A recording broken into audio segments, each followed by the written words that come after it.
Brainstorm like a rainbow. See the dope playing Halo. You would think I had a game code. Universe never say no. Pain come, then the pain go. Man, you ain't on the same low. Mother Nature is a chain though. Turn a king to a chain go. Skin bronze, but the chain go. I knew everything that they don't. Taught them everything that they know. Left hand like a Thanos. On the trip, but I stay close. I ain't even in my play clothes. To this day.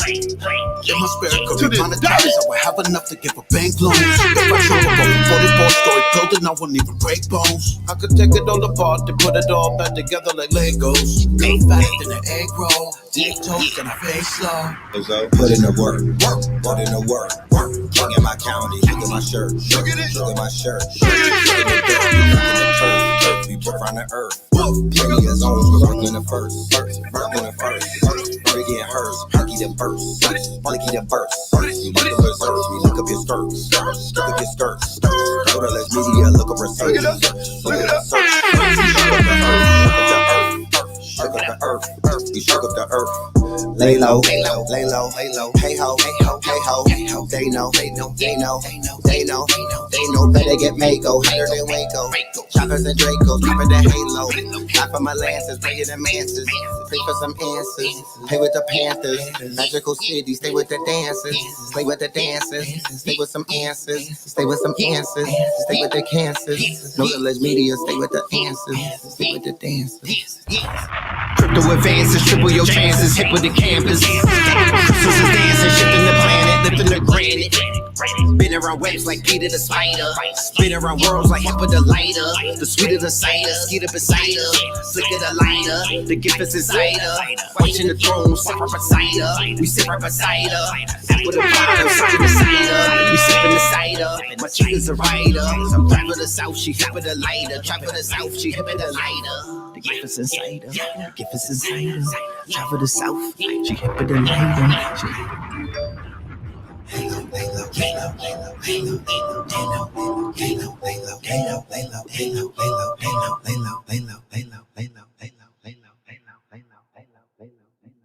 Yes, sir. Yes, indeed. Yes, indeed. Yes, indeed. Welcome to another episode of Third Eye Thursdays. And before we begin our program, I just want to say that the recording of the Evolution will be digitized, which went 6 hours, my friends.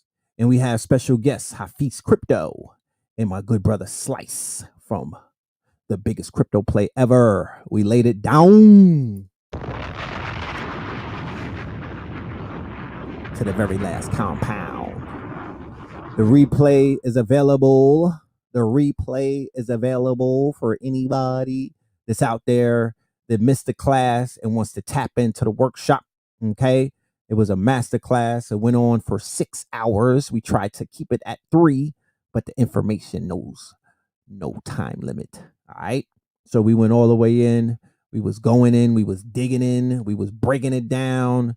And yeah, you might need that in your life. So yeah, I'm gonna drop the Cash App. You could send $100 to the Cash App plus your email. You will receive that immediately after the show. All right. So without any further ado, let's go ahead and do a roll call. Talk back to me. All right. The gift is inside us. The gift is inside us. Vegas is in the building. Shout out to Vegas. I see you. That's right. That's what I'm talking about. Big money. Big money Vegas. Talk back to me.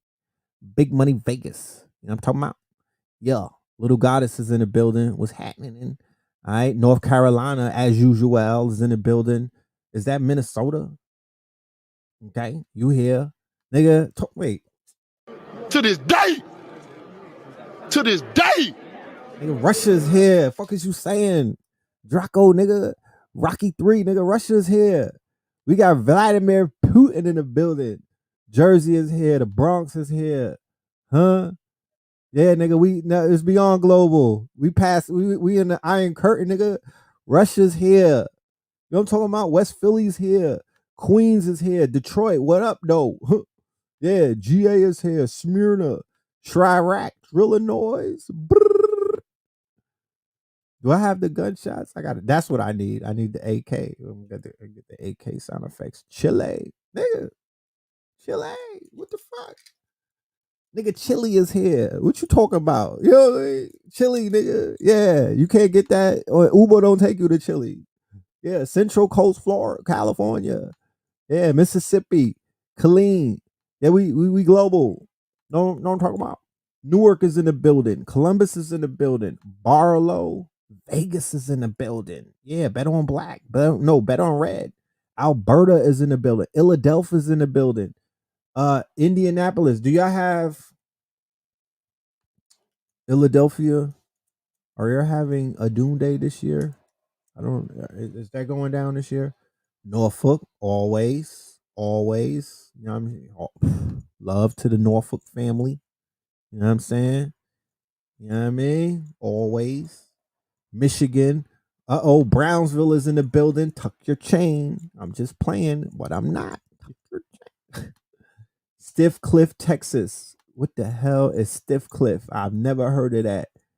Shout out to Brownsville. Shoot, never ran, never will. You know what I'm talking about? Salute. The Berg 717 was happening. All right. Believe that. South Street. If a nigga asks where you from, he be like, believe that. Yeah. You know he's serious. 609 Oak Cliff. Yeah, it gets real over there. Oh, that's the Stiff Cliff?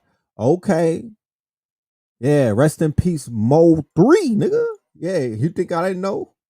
You know what I'm talking about? Brooklyn in the building. Texas is in the building. What's happening in Texas? 609. Is that Jersey? I'm talking about Dallas, Texas, Stiff Cliff. Man, I getting it in out there. I see you. Okay. Yeah, Savannah. Savannah. All right. Shout out to Savannah with them beautiful trees and whatnot. Yonkers. Man, do people even talk about DMX album? That was disrespectful. You know what I'm talking about? Shout out to Yonkers. The man album dropped and I didn't, you know how the hoopla on your timeline be? There wasn't no hoopla. Wasn't no hoopla. All of that cat. DMV. Shout out to DMV. All right. Salute to the DMV. Charlotte. Charlotte in the building. I'm talking about I was just talking to a promoter who brought me out to North Carolina for Juneteenth. Shout out to my guy. You know what I'm saying? He's talking about a North Carolina tour. Now, I was watching something on Netflix last night with wifey called High on the Hog. And they went to the Geechee land, low country, mama seasoning, mama cooking, right? And I was like, damn, yo, it's beautiful out there. It's beautiful out there. You know what I'm talking about? Yeah. It's beautiful. Man, Nas killed that verse. I gotta listen to that again. I thought Jay-Z killed. They said Nas killed it. All right, let me listen to it. Yeah.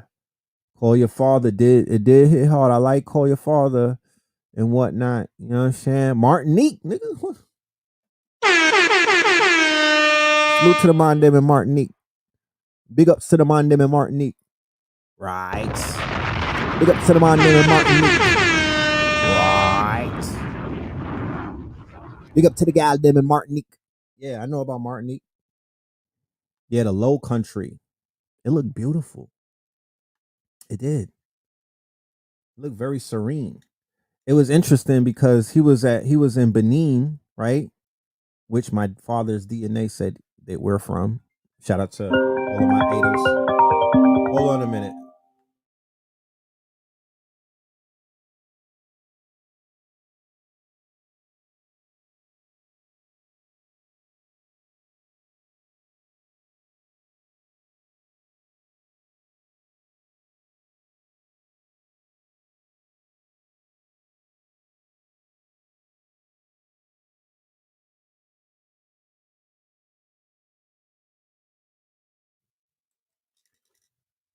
Yeah,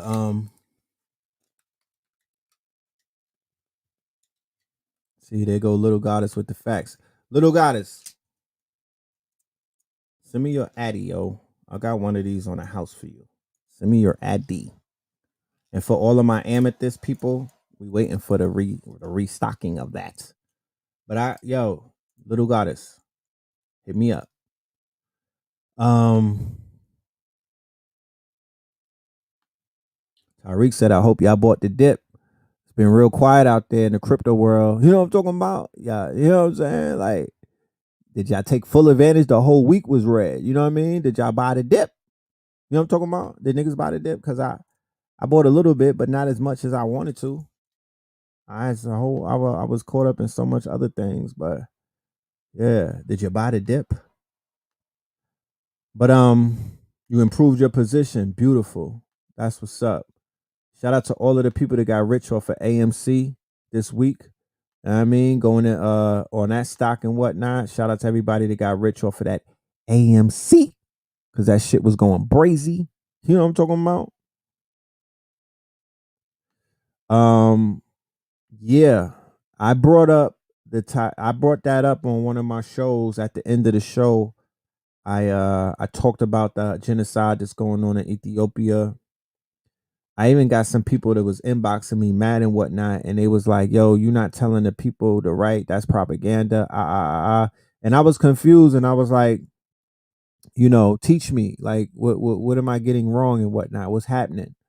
And they didn't really get back to me and whatnot, but yeah, I'm bringing light that there's a genocide taking place in Africa right now in Ethiopia. They out there genociding these people and whatnot. So for my brothers and sisters who are very vocal on social media, please spread the word. You know what I mean? Get the word out there. More celebrities, I feel, more blue checks, more people should be, saying something. You know what I mean? The Ethiopians are some beautiful people. You know what I'm talking about? So, it's a shame what's going on over there. It's a crying shame.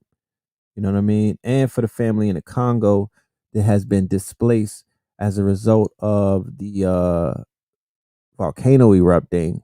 Salute to y'all. I know the brother Shaka Bars is gathering up a GoFundMe and whatnot. He has a 44,000 goal and whatnot to reach in order to go down there and help some people with some food and some shelter. So, hit that brother up on Instagram if you feel like donating a few coins and whatnot so we could look out for our people across the pond or around the globe. Yeah, I heard about BlackBerry going dupe. You know what I'm saying? So I'm gonna look into the BlackBerry. You still holding AMC? That's right. Robinhood stopped the trading. Fire burn on Robinhood. I'm really tired of Robinhood, bro. You got in 9 months ago. That's dope. I got in on the first run a little bit, but I should have stacked up more of them. You know how that be. When you see shit go crazy and whatnot, you could have 100 shares or something. You're gonna want 101. You know what I'm talking about? That's just that greed in you. So I'm just excited that our people, right, are coming up. You know what I'm saying? I'm just excited that people who look like us is beginning to come up off of this stock market, man. That shit makes me feel so good. You know what I'm saying? Robin Hood money blocks us. Yo, Robin Hood is bruh. I saw a live with the CEO of Robin Hood. He's a straight Poindexter. Like, I think it was Elon Musk was eating his food and whatnot. It was on Clubhouse. He's a Poindexter. Like, he doesn't have it all together, bro. So, I don't know about Robin Hood. I don't know about Robin Hood. Congo's Mount Nyiragongo.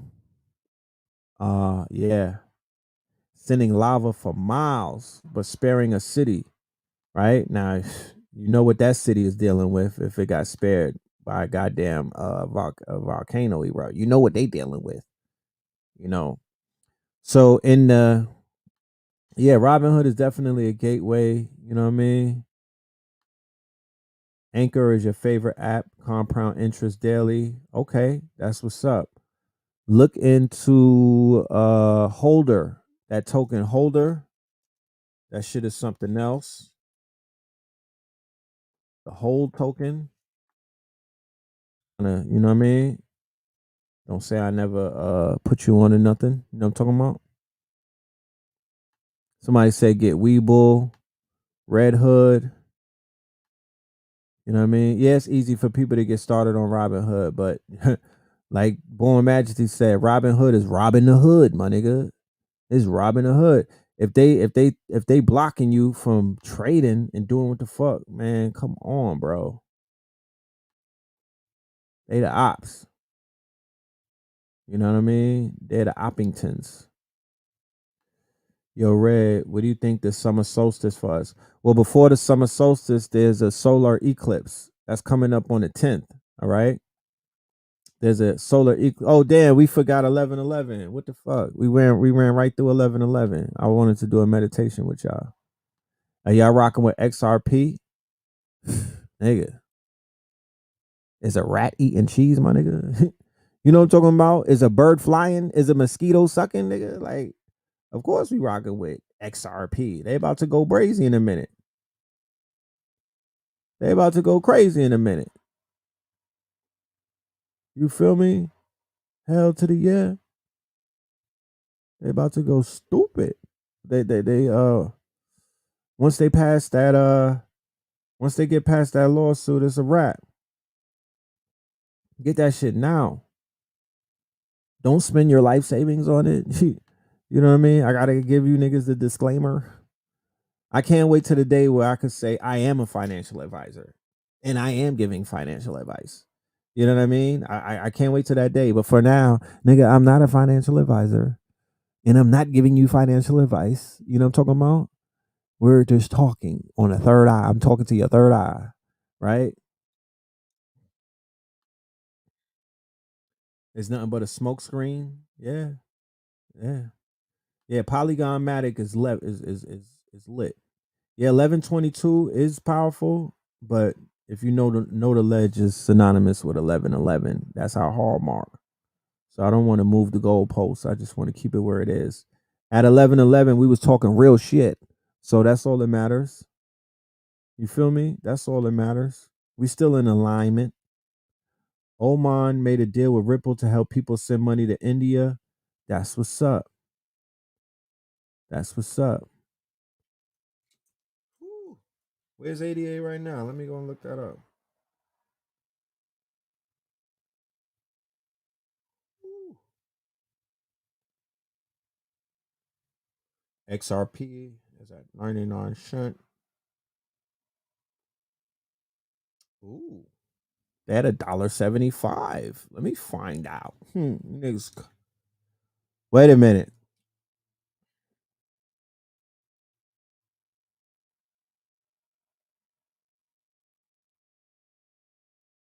You put it on Cardano, you said? It didn't even reach. It didn't go past.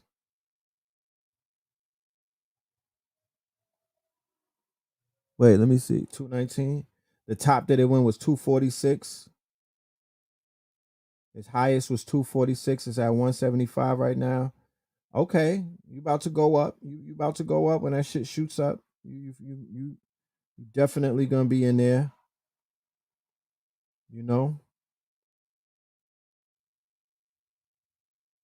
my portfolio is looking alright. You know, it ain't is nothing to brag about. You know what I'm talking about? It's looking alright.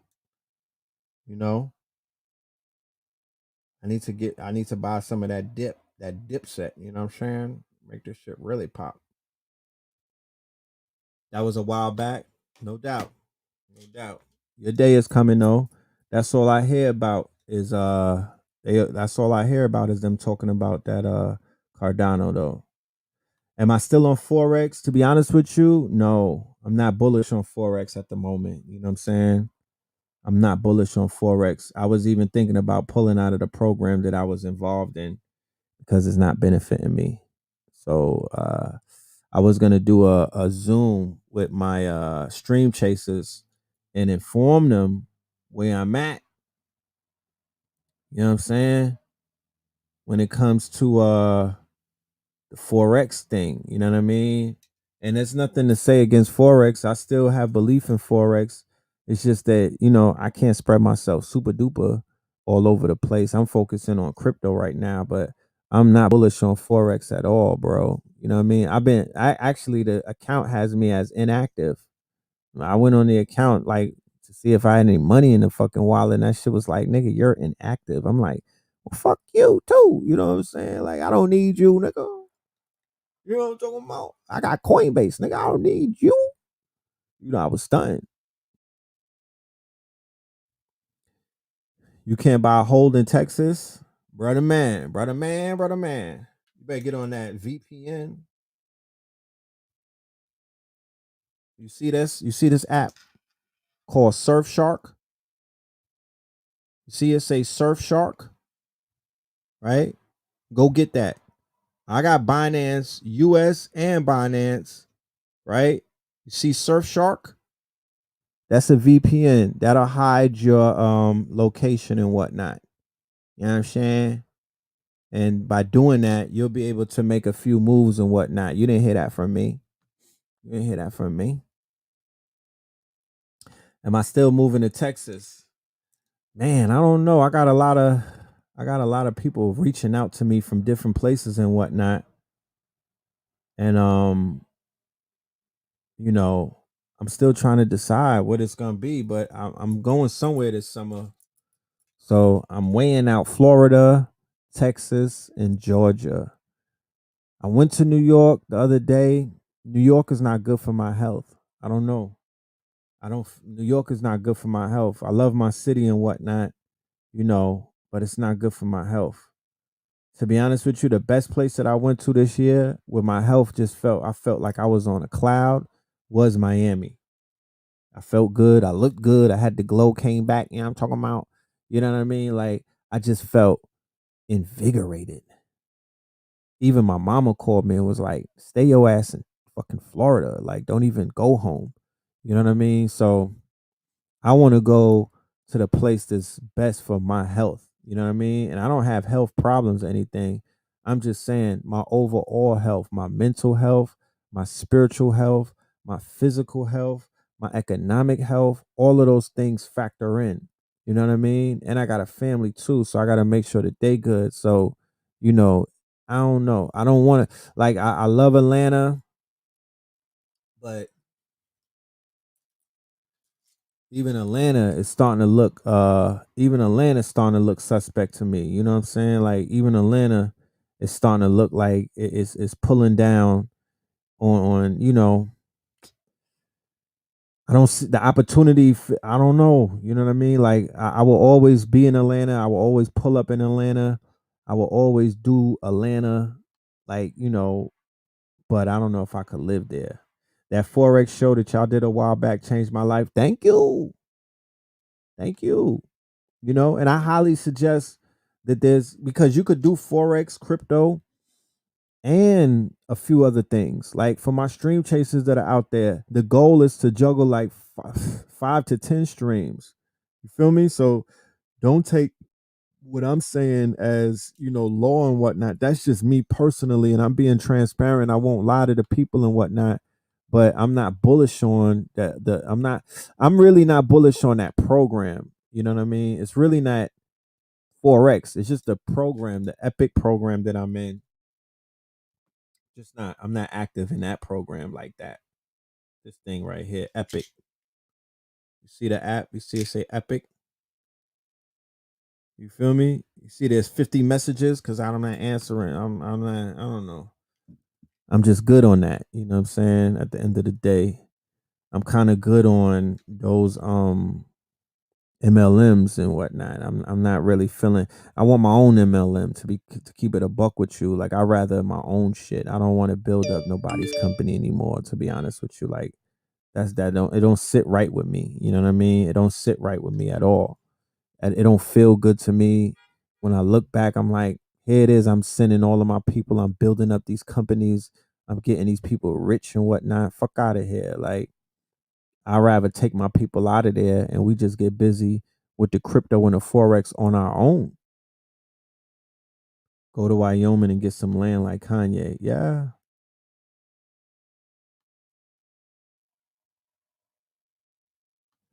I mean, Atlanta's Call of Duty too. Atlanta's Call of Duty. You know what I mean? Atlanta's definitely Call of Duty, but yeah, they on some Call of Duty shit. You said I was definitely lit in Miami. Yeah, thank you. I was, yeah. If New York votes for Yang, it's a wrap. Yeah, there's a brother, Eric Adams, I believe his name is, who's an ex-cop. Salute to him. You know, I've seen him in the streets and whatnot. You know, music, crypto, and stock. The hell with the rest. Add on as needed. I feel you on that. You know what I mean? I feel you on that. You know, definitely. I feel you on that. You know, I think my next class that I'm gonna do is gonna be a Stream Chasers class, Strive and Thrive, for the month of June, and I'm gonna do some deeper research, and we're gonna put together a roadmap of 10 streams, and I'm gonna show you how I'm gonna juggle 10 streams and whatnot in real time, and I'm gonna just show you so you can see how you could do it yourself. You know what I mean? I'm gonna show you how you could do it yourself. Oh, Eric Adams isn't good either. Okay, you see, that's what I'm saying. I know about him. I seen him in a debate with Yang yesterday. But I don't know what his energy is on.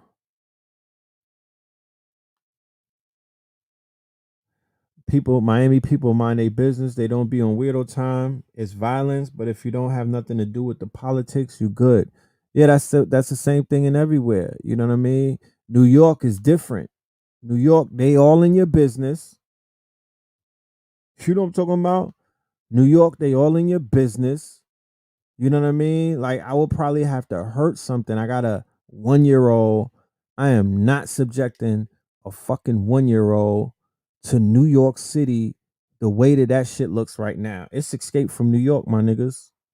Like I said, I went to New York and I started getting the sniffles. I said this on my IG Live. I just went to New York. On the way back from New York, my eyes were watering and my nose was running like Tyrone Martin when he was fucking Tyrone, my nigga. I had mucus running from my nose, and I wasn't eating sloppily and whatnot. So I'm like, yo, what's the fuck is in the air in New York? The shit is a fucking petri dish, my niggas. You know what I'm talking about? What's your advice for a 17-year-old thought leader? Man, my advice to you, young man, is to get busy. You know, Scorpio might get the best of you in Miami. You ain't never lie. You know what I'm talking about? You ain't never lie about that. You know, I might have to wear a chastity belt out that bitch, but you ain't never lie. You know, you ain't never lie. Allergy experiments in New York City. Shit. They might be spraying West Nile virus on these niggas. You know what I'm saying? These niggas is running around. I promise you, bro. They talking about the vaccine is finna turn people into the zombies. Well, did these niggas get the vaccine a year ago? Because it was in zombie mode last year, and it's even the shit is just escalating. That's somewhere where you could be minding your business and you'll get caught up in some shit, bro. You could be on a train, you could be walking the streets of 25th, you could just be on 40 Deuce, you know what I mean? Just eating a fucking vegan ice cream, trying to mind your business, and somebody will interject themselves into your business. So, New York, they have to sage the whole state. You know what I mean? Like, you know how they had the fucking chemtrails? They need to fly over that bitch with some sage because that's what New York City needs in order for me to even ever reconsider moving back there. You know?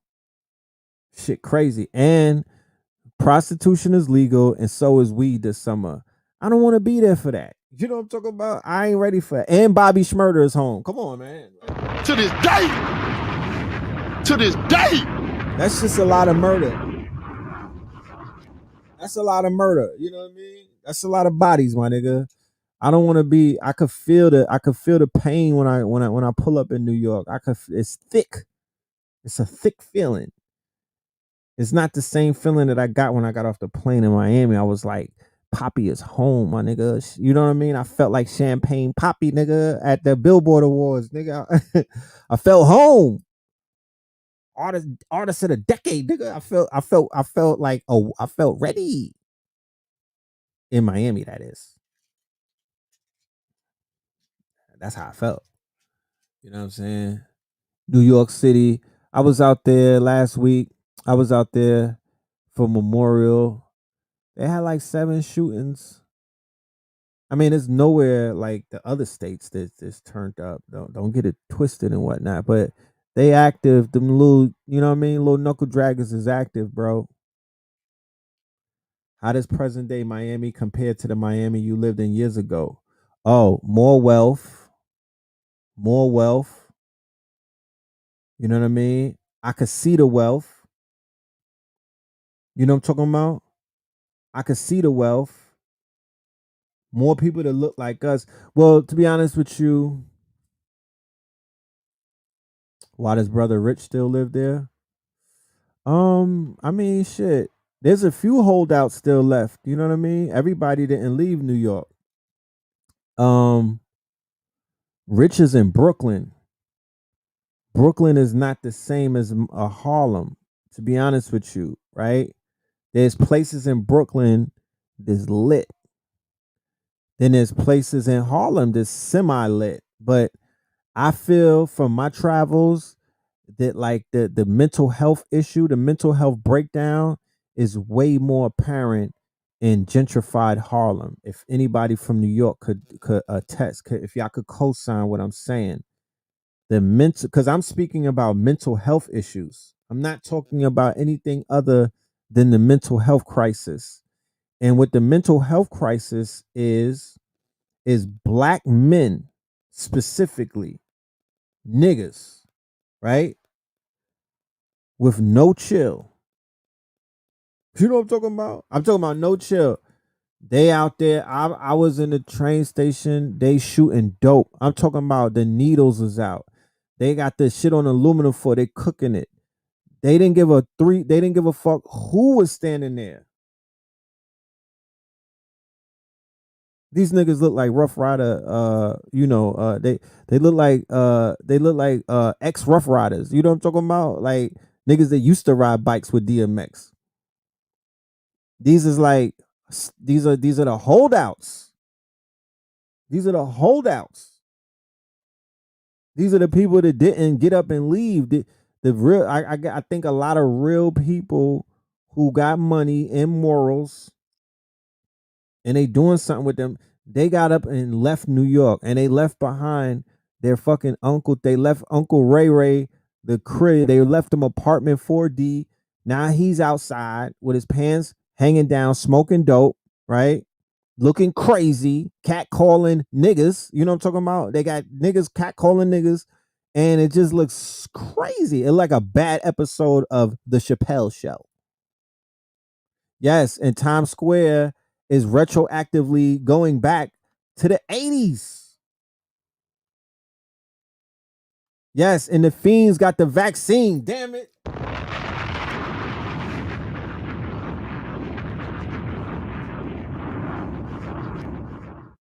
It's just a bad combination. Nigga, the fiends got vaccines.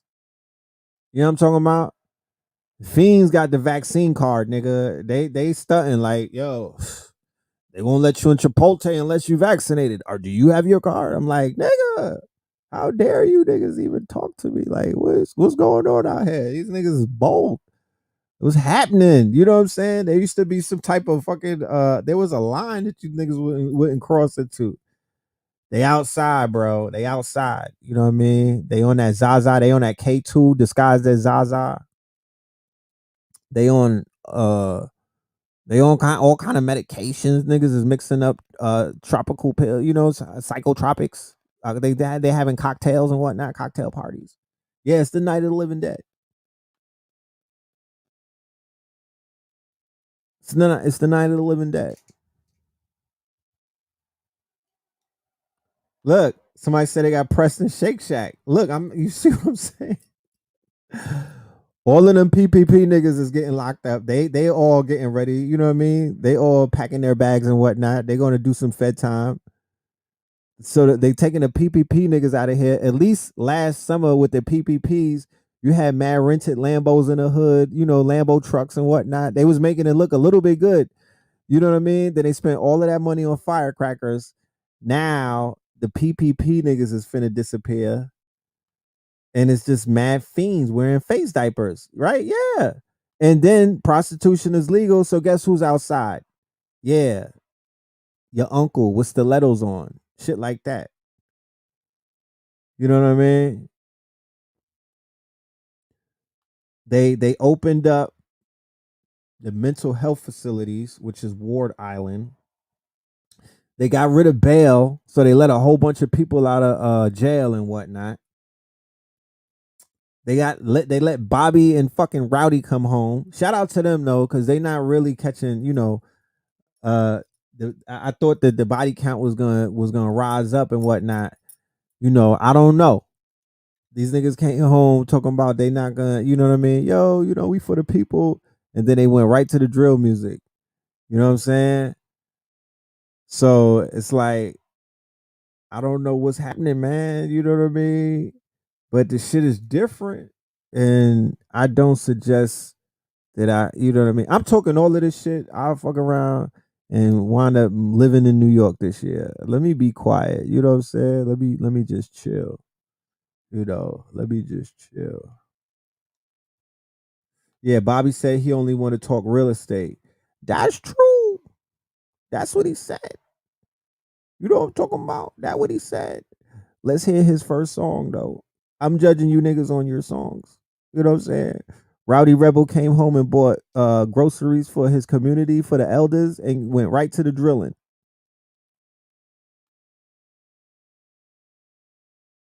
You know, and I'm rooting for Bobby Schmurder and Rowdy Rebel. It's my guys.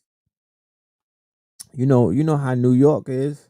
We rooting we stay loyal to the soil. You know what I'm talking about? That's one thing. We don't turn our backs unless you Takashi or something. Like we stay loyal to the soil. We gonna ride for you. You know what I mean? We're gonna hold it down. We're gonna support, you know. But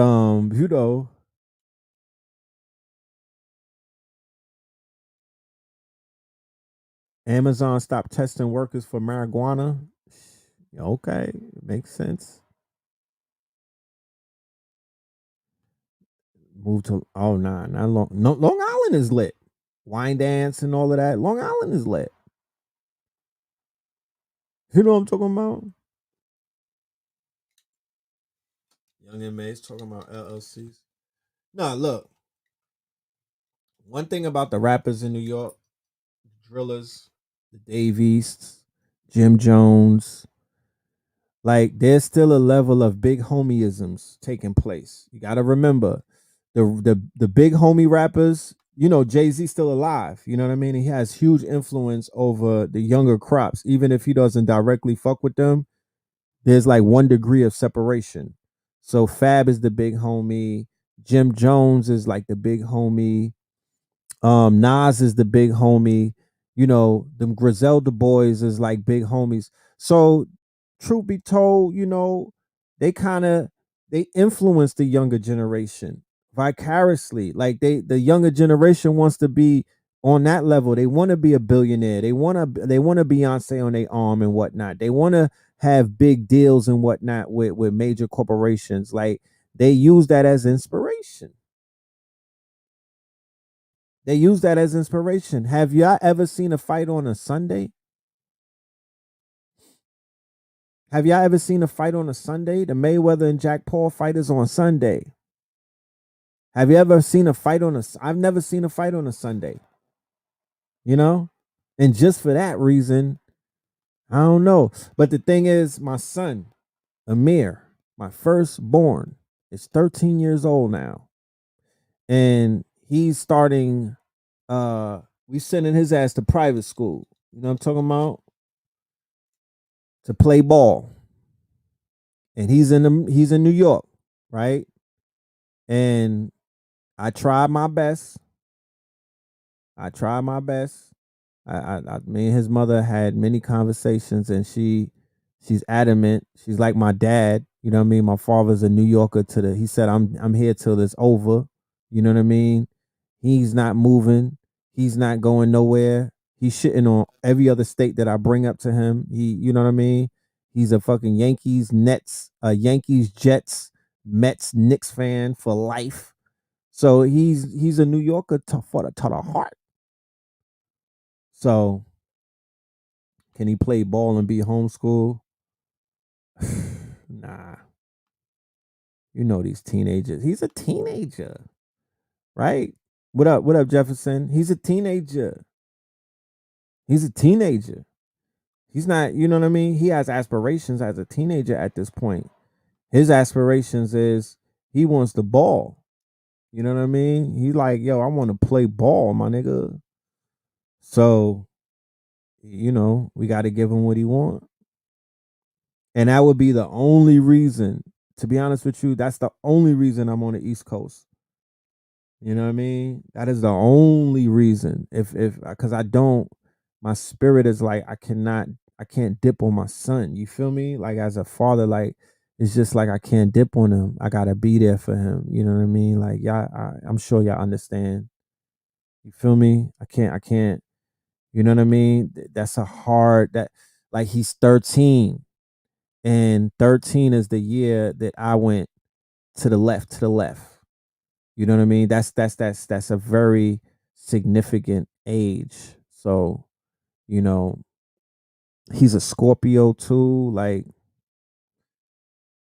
man, yeah, I don't understand. As a parent, would it be like how that? It's a weight parents have to carry, yo. I promise you. In these days and times, I would be lying to you if I didn't say having a 13-year-old boy is nerve wracking to a degree. You know what I mean? Like he's not no bad kid or nothing, and he's damn sure he ain't in no gang and whatnot. He's not into shit like that. But you know, allegedly, you know what I mean? I don't know how. Yeah, I don't know what the fuck he's doing when I'm not around. I know that my father thought that we was in a Shakespearean club. You know what I mean? My father thought we was going for Beethoven lessons, my nigga.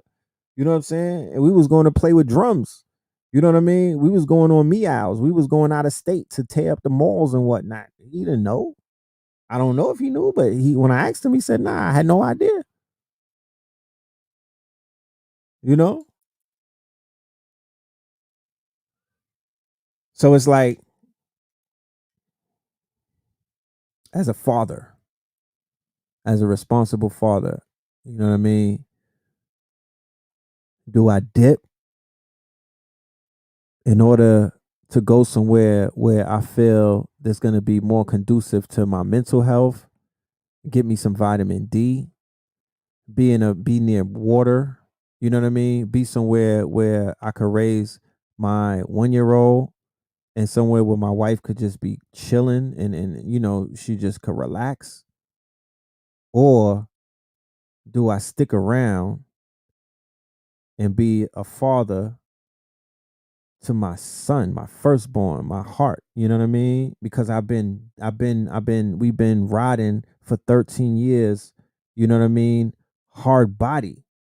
I've said it before, like the worst thing that the COVID-19 did in my family structure is that it broke up a ritual that me and my son had, where every weekend I would take him to my father's house in the Bronx and we would just chill. You know what I mean? We would go and play basketball in the park. You know what I mean? We would play Uno in the house, but we got to bond with three generations of Morelands, right? My father, who was there for me, right? Never dipped on me and my brother. He was there for day one. He's always been there, right? So he was able to show me through his actions what it is to be a father. So I'm like, yo, you know what I mean? Boom. I got my first son. I'm gonna be there. But I'm not gonna what my gift to my dad, right? As a father is here's your grandson. Like, regardless of what, because me and my father had a tumultuous relationship based off of the decisions that me and my brother made in this year, in the year, the same age that my son is right now. Right. So from 13 to 14 and 15, by 16, I was in jail. You feel me? I was on Rikers Island for 6 months. C-74 at 16, my nigga. Do you know how embarrassing that was? Do you know what that did to the relationship that I had with my dad?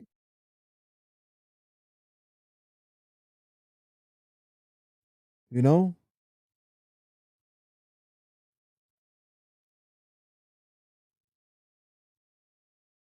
So it's like, to make up for things that you can't make up for, certain things that you put your peoples through.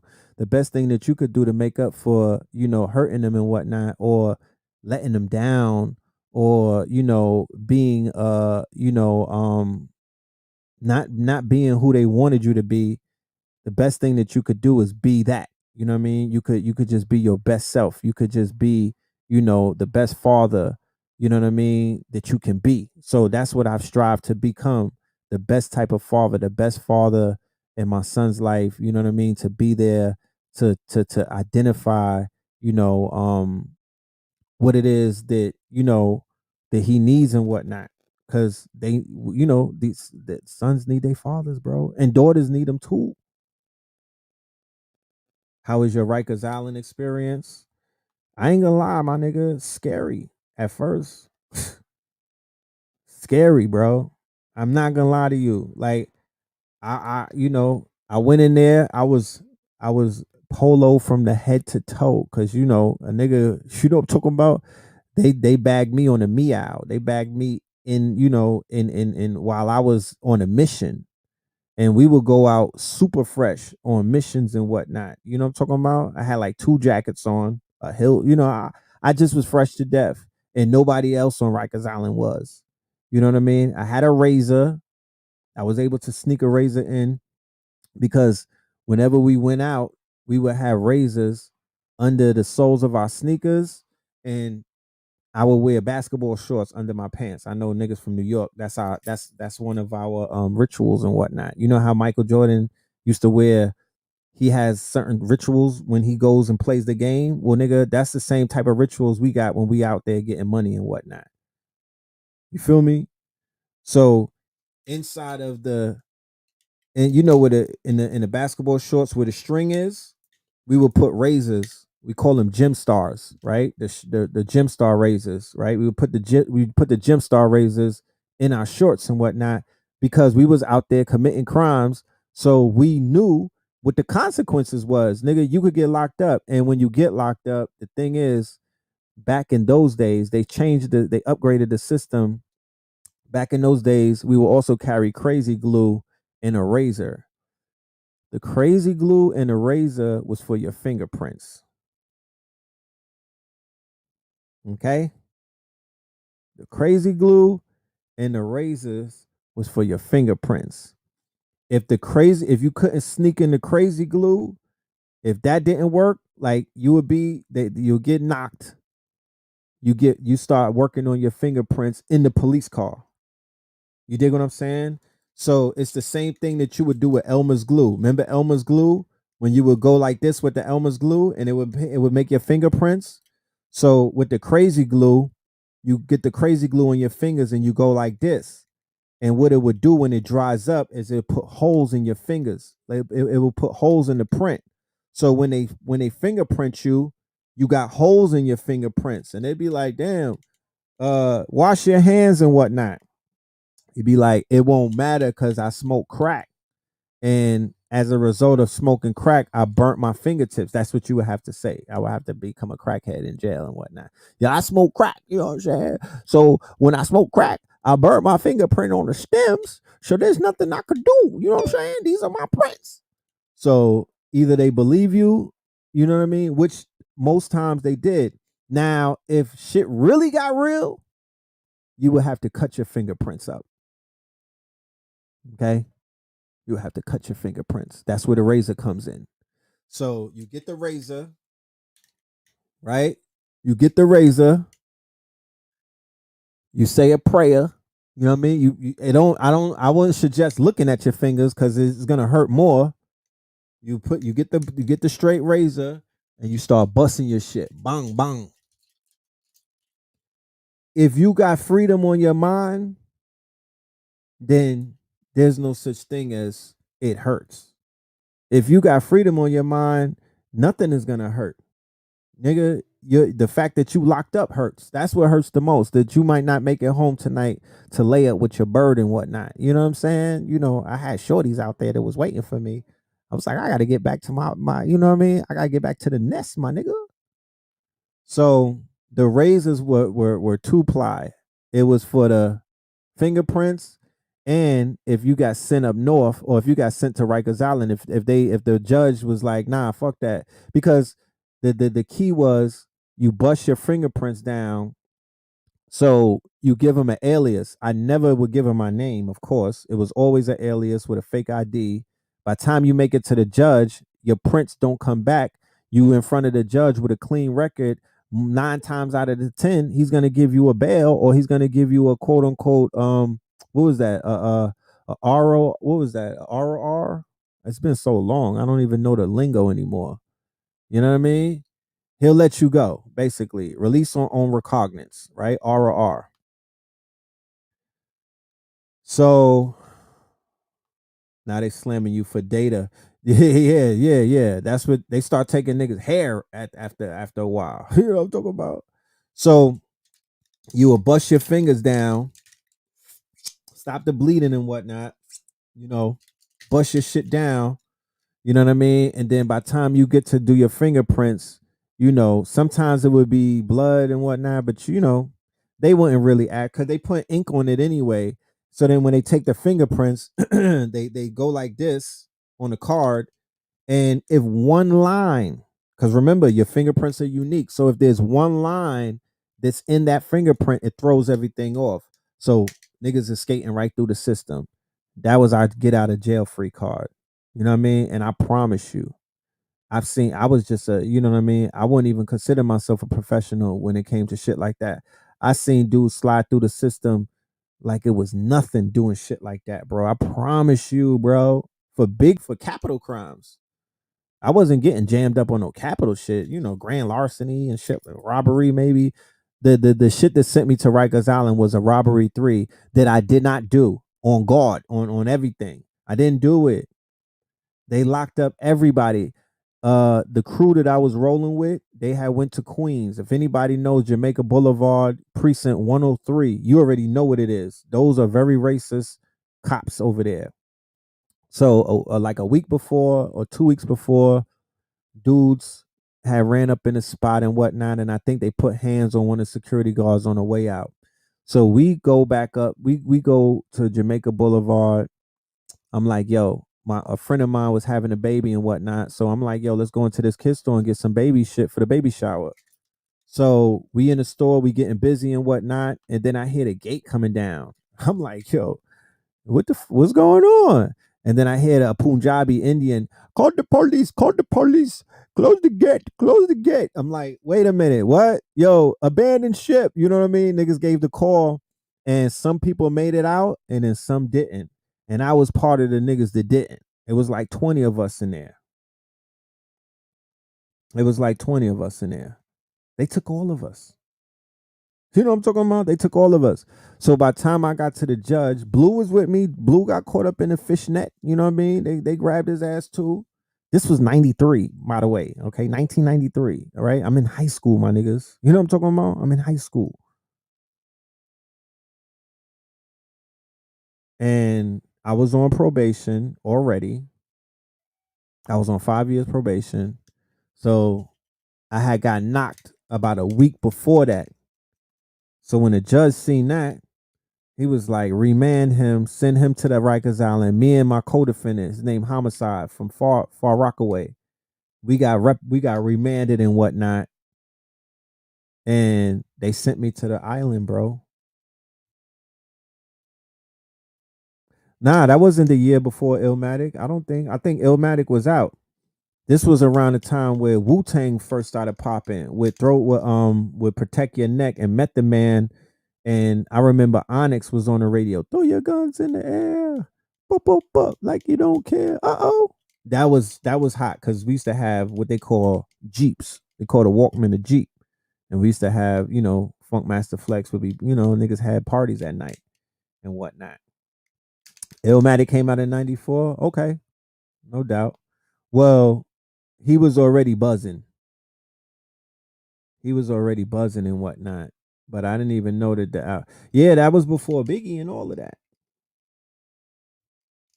No, Blue met Malcolm's grandson in Valhalla, which is in Valhalla is for like Yonkers. That's Upper New York. That's the Upper New York and shit. That was in Valhalla where he linked up with him. I remember that. So, I got knocked. They had me on a felony. Felony Queens Supreme was no joke. My judge named Mr. Goldstein. And he was the first one who roasted me. He didn't roast me. He put me on point. He was a Mason, right? And he put me on point to my last name. I didn't. He was like, he went over he was like looking at my jacket and whatnot. And he was like, Moreland. Wait, Moreland? Moreland? He was like, do you know who you are? And I was like, no, nigga. Talk about, do I know who I am? Nigga, I'm Philip Moreland. You know what I mean? Because remember, I was doing the alias thing. So when they found out my real name, it was like, all right, we should charge him for lying and everything. And the judge was tripping on my name, and it always stuck with me. And he was like, is your parents in the audience? And my father was there. He was like, he was asking my father questions and whatnot. But like I said, my father's a professor. Okay. My father's a professor.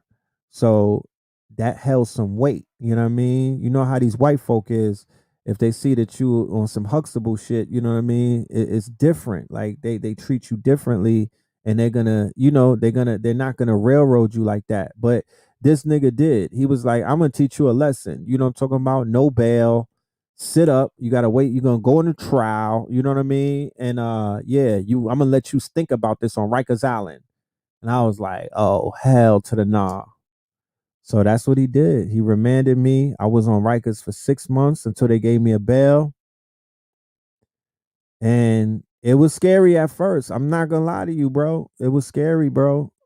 It was scary at first. You know what I'm saying? It was like they had me in C-74, and my nigga, it was going down. It was popping off daily. But like a month into the bid, I linked up with my Flatbush niggas. I got moved into the house where I was with my peoples, and we was good from that point. You know what I mean? But up until that point, I'm not gonna lie, I would not get on this internet and act like I was all, you know what I mean? I was fucking Rambo the minute that I came in. I was taking the phone and cutting niggas and all of that. No, my nigga, it did not go down like that. You changed when you came home. You know what happened when I came home? They treated me like I did something. You know what I'm saying? When I came home, I was a little bigger. They treated me like they treated me like I went through my rites of passage. You know what I mean? They was treating me different. Like the shorties was a little bit more on me. You know what I mean? Like they treated me like I accomplished something. So to be honest with you, I kind of bought into that shit. You know? I bought into that shit. And that wasn't that was just the beginning. You know what I'm saying? Like I went back to Rikers like 2 more times after that. Yes, I would, bro. So okay, and I tell this story a lot too. The house that I was in 10 lower, right? We was in a Muslim house. Above us was the Christian house, 10 upper, right? And they had a bunch of Puerto Ricans in there because they carry that Christian shit like with a badge. And the Muslim house, we couldn't eat. They wouldn't let us go out and eat until they fed 10 upper, which was the Christian house, because allegedly we had beef. You know what I mean? It was on site. You know what I mean? So if I'm talking about you got a whole fucking dorm. So you dealing with about 120 inmates and whatnot, and everybody is ready to pop off. So like imagine if 120 men go after another 120. Well, we was kids and whatnot, but at that point, you a man. Because there's men in C-74. They was grown adults, nigga. They sent me to HDM for about a week. The whole building was killers and all kinds. It was crazy, bro. Bro, it was lit. You know what I mean? But you gonna swim or you gonna drown. You either gonna swim or you gonna drown. And on that bit, especially when I was 16, I knew that there was a God, my nigga, because somebody was looking out for me. There was situations. There was this one situation. They sent me to Mod 9. Mod 9 was the realest house. It was the most violent house in the whole building. They packed me up from Mod 6, which was the initial dorm that I went into, and they sent me to Mod 9, right? The minute we got in Mod 9, like they had us put all of our clothes in a blanket, right? It was like 3 of us. The minute we went in Mod 9, they was like, okay, we have to we got to look in everybody's blanket because we have to this was the the police left. They weren't even nowhere to be found. They sent us in the dorm. You could just look in the dorm and tell that these niggas was up to no good. So they sent us in the dorm, right? And they was like, yo, we got to check everybody's bundles and whatnot, your thing, to see if anybody's bringing in weapons, because this is a non-weapon house. So I'm from Brooklyn. In my mind, I'm like, nigga, that's the line. They lining everybody up. They're gonna go in your bag and take your shit. You know what I'm talking about? They looking for commissary, cigarettes, especially. That was the hottest item. And they looking for clothes and shit like that, sneakers and all of that. I don't know if anybody knows polo gear. I had an Aztec goose. I had a hurdle jacket. I had Mad Hill figure shit. You feel me? Because as I'm laying up on the island, I got my brother sending me all kind of clothes and whatnot. So I'm like, I'm kind of fresh. You know what I'm saying? I'm living. I don't have no bummy clothes at home. You know what I mean? All my shit is considered designer these days. You know what I mean? All my shit is on eBay these days for bands. So in my mind, I'm like, oh, hell to the no. These niggas is finna go into my shit, and I'm gonna have to either get cut up today, stomped out, you know what I mean? Or, niggas is finna take my shit. And I'm not just gonna stand there, because once they take something from you, I mean, come on. That's just, once you get punked, you're gonna just be a punk. And I'm not living out that life. That's not my existence. So I was like, I said, God, I don't fuck with you like that. I don't be bothering you because you out here helping babies and fools and shit like that. But nigga, you know what I'm talking about? Nigga, I need you. You know what I mean? Right now. You know what I'm talking about? If you was ever fucking with me, nigga, you hear my heartbeat, nigga. Yeah, the intentions are real. Can you please intervene? You know what I'm saying? Can you look out for a brother? So they was doing it one at a time with us, right? So they took they took the first 2 dudes and they went through their bags. The first dude was already, they caught him immediately. Oh, nah, give me this, give me this, give me this. Here. They put a fucking Newport suit on him, a sweatsuit, an all green sweatsuit with the orange stripe and whatnot. I guess Newport has fucking sweatsuits. So they like, yeah, nigga, here, wear the Newport sweatsuit. But the Newport sweatsuit, if you walk around Rikers Island with Newport sweatsuits and Air Patakis, which are slippers, then everybody knows, nigga, you just got stripped. You know what I mean? Like, you don't have no civilian, you don't have no clothes, nigga, because the Newport sweatsuit was like a fucking L. That was like a walking L and whatnot. You know what I'm talking about? So I was like, God damn, look, they put this nigga in a Newport sweatsuit. So I was like, God, you niggas, hello, God, nigga, do you hear me? Do you see what's happening around me? So just to show you that the Most High, I don't know if it was Yahweh or Allah, but I think it was Allah this time, because they called me to go to the masjid. It was Juma that day. They was like, Moreland or Juma. I was like, Allahu Akbar. I was like, Allahu Akbar, Allahu Akbar.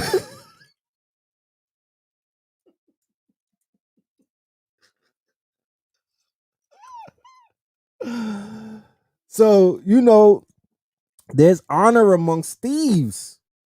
There's honor amongst thieves because I promise you, they did not go through my shit when I left. I was like, yo, I was like, I'm mauling. Let's go. And I had my bag and shit, so I put it by my bed. And I was like, yo, I'll be back. You know what I'm talking about? And I was like, oh my goodness, thank God. Oh man, how am I gonna make Juma last 12 hours? Because I don't want to go back to this dorm.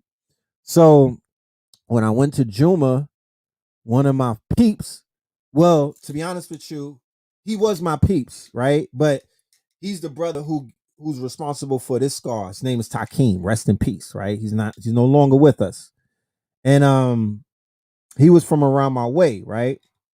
So Takeem was like, you want to come to 10 Lower? I was like, nigga, yeah, I want to come to 10 Lower. Like, nigga, I do not want to be in Mod 9. As a matter of fact, I don't even want to go back to Mod 9. And he was like, all right, let me see what I could do and whatnot. And but to be honest with you, I was living with A.A. Rashid and his mother Hafiza and his brother Ashraf in 1991, right? Because I had ran away and left my father and whatnot. I was, like I said, I was on some shit. I had ran away, and my mother, she was like, "You're going to stay with Hafiza, you know what I mean, and you're going to get straightened out and whatnot." And the minute I walked through the door, I took my shahada.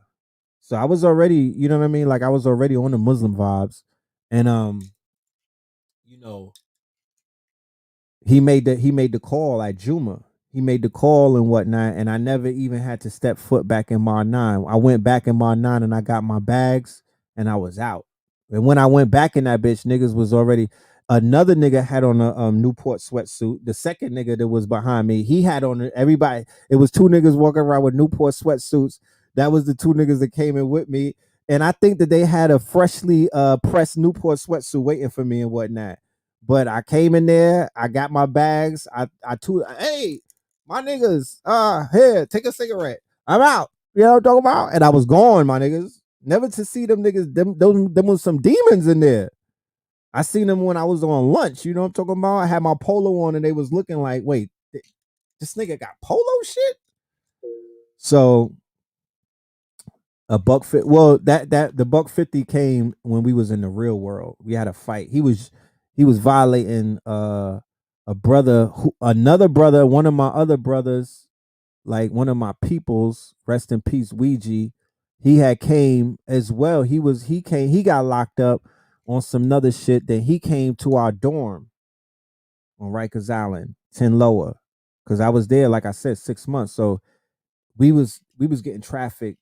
It was at one point where all of my boosting friends and all of my niggas from Flatbush that was in the streets, we was all on the island together. Red Cafe, we grew up red from around the way. It was so many of us. It was retarded. You know what I mean? And Ouija got bailed out and got killed, right? And then Ouija got a little brother, and then Ouija said to us before he got bailed out, he was like, "Yo, if anything ever happens to me, I need y'all to take care of my brother, man. I need y'all to make sure that nothing happens to my brother." And that stuck with me. You know what I mean? So fast forward years later, the same nigga was in the streets fighting this nigga's little brother. The dude Takeem, he was fighting Ouija's little brother. And I'm like, fam, what the fuck are we doing? So I jumped in and we jumped the nigga Takeem. Me and Ouija's younger brother jumped him. But we really didn't jump him because I told the brother, just chill. I got this. Because at the end of the day, you're violating. I don't care what this little nigga did. We supposed to be looking out for him. He lost his older brother, which was our homie.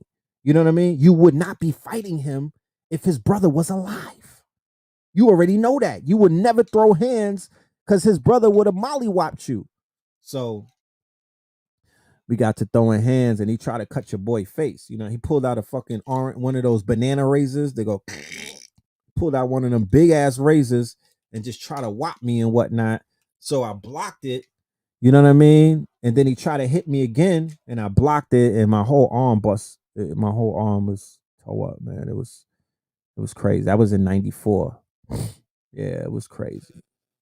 Then he cut me above my eye. You know what I mean? Because I ran to the hospital. This nigga was chasing me to the hospital the whole way. You know what I mean? And he cut me above my eye.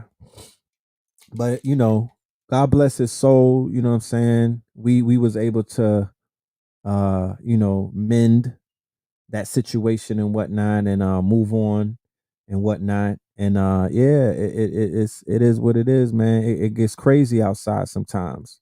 You know what I mean? Somebody said you should have used the 52.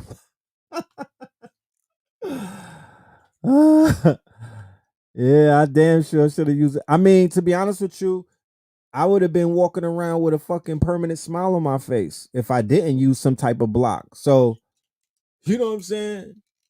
I blocked that shit. I went to what's that hospital on Caton? The hospital was about 6 or 7 blocks away. I got up in that bitch out of air. You know what I'm talking about? I got up in that bitch, damn near had an asthma attack. You know? But that's how it was back in those days. It was real. That's why I be like these little dudes. I'm not negating what anybody is going through, because to be honest with you, it's still the cycle that we've been going through. It's called rites of passage, my nigga. We in the jungle. You know what I mean? That's the jungle. That's what the jungle does to you. It will eat you alive and spit you out. You know what I mean? Why do I go so hard?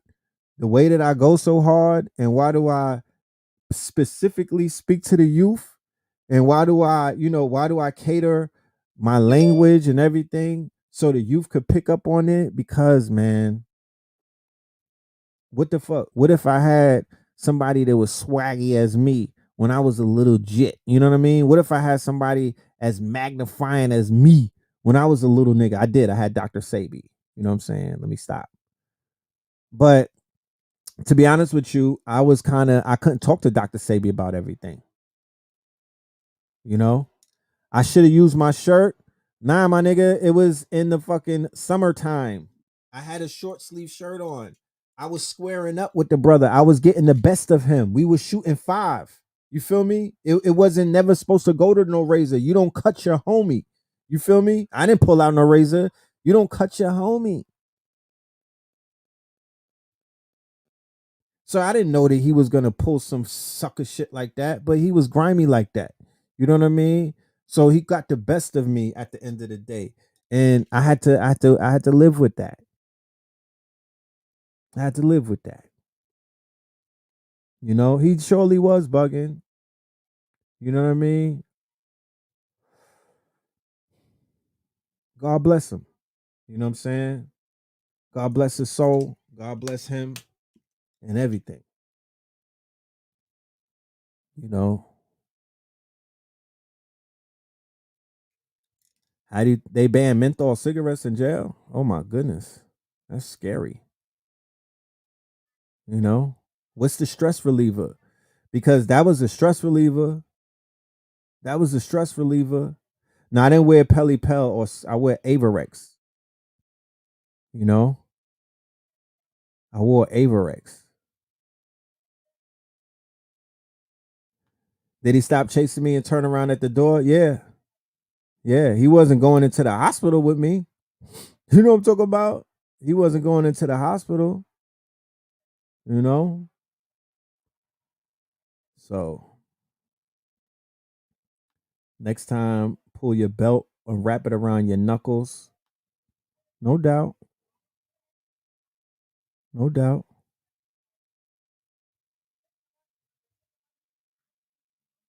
I seen somebody burn cigarettes.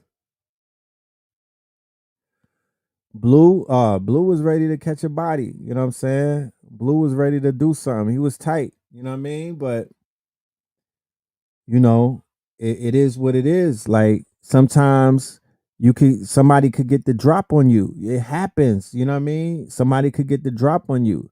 You know, shit happens. You know what I'm saying? It comes with the game. You know what I mean? It comes with the motherfucking territory at the end of the day.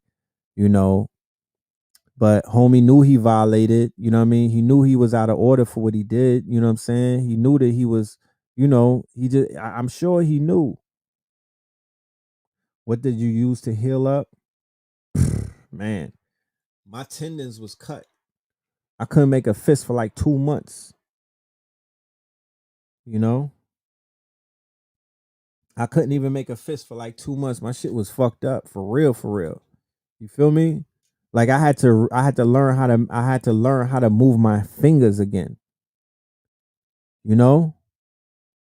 I had to learn how to move my fingers again. So it was a lesson learned, you know? It was a lesson learned. You know what I mean?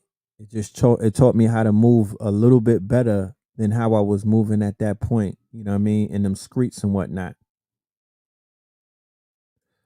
You thought inmates had to wear orange jumpsuits? No, no, no, no. On Rikers Island, you don't wear jumpsuits unless you doing a visit and whatnot. Rikers Island, they let you wear your own clothes because that's not prison. That's just the county. You know what I'm saying? It's just the county, you know? So you get to wear your own sneakers. I don't know if they changed it and whatnot. I don't know if they changed that policy, but in New York City, you wear your own shit. You know what I mean? And you could get your clothes sent to you and whatnot. But after the gangs and everything, of course they cut down on certain colors. You can't come in there dripping all red and all blue and whatnot. You know, they'll confiscate certain items and shit like that. But yeah, you know, yeah. So as a father, I have a daughter, Pink Pill. I have to be very concerned about her and the era that she's coming up in, you know.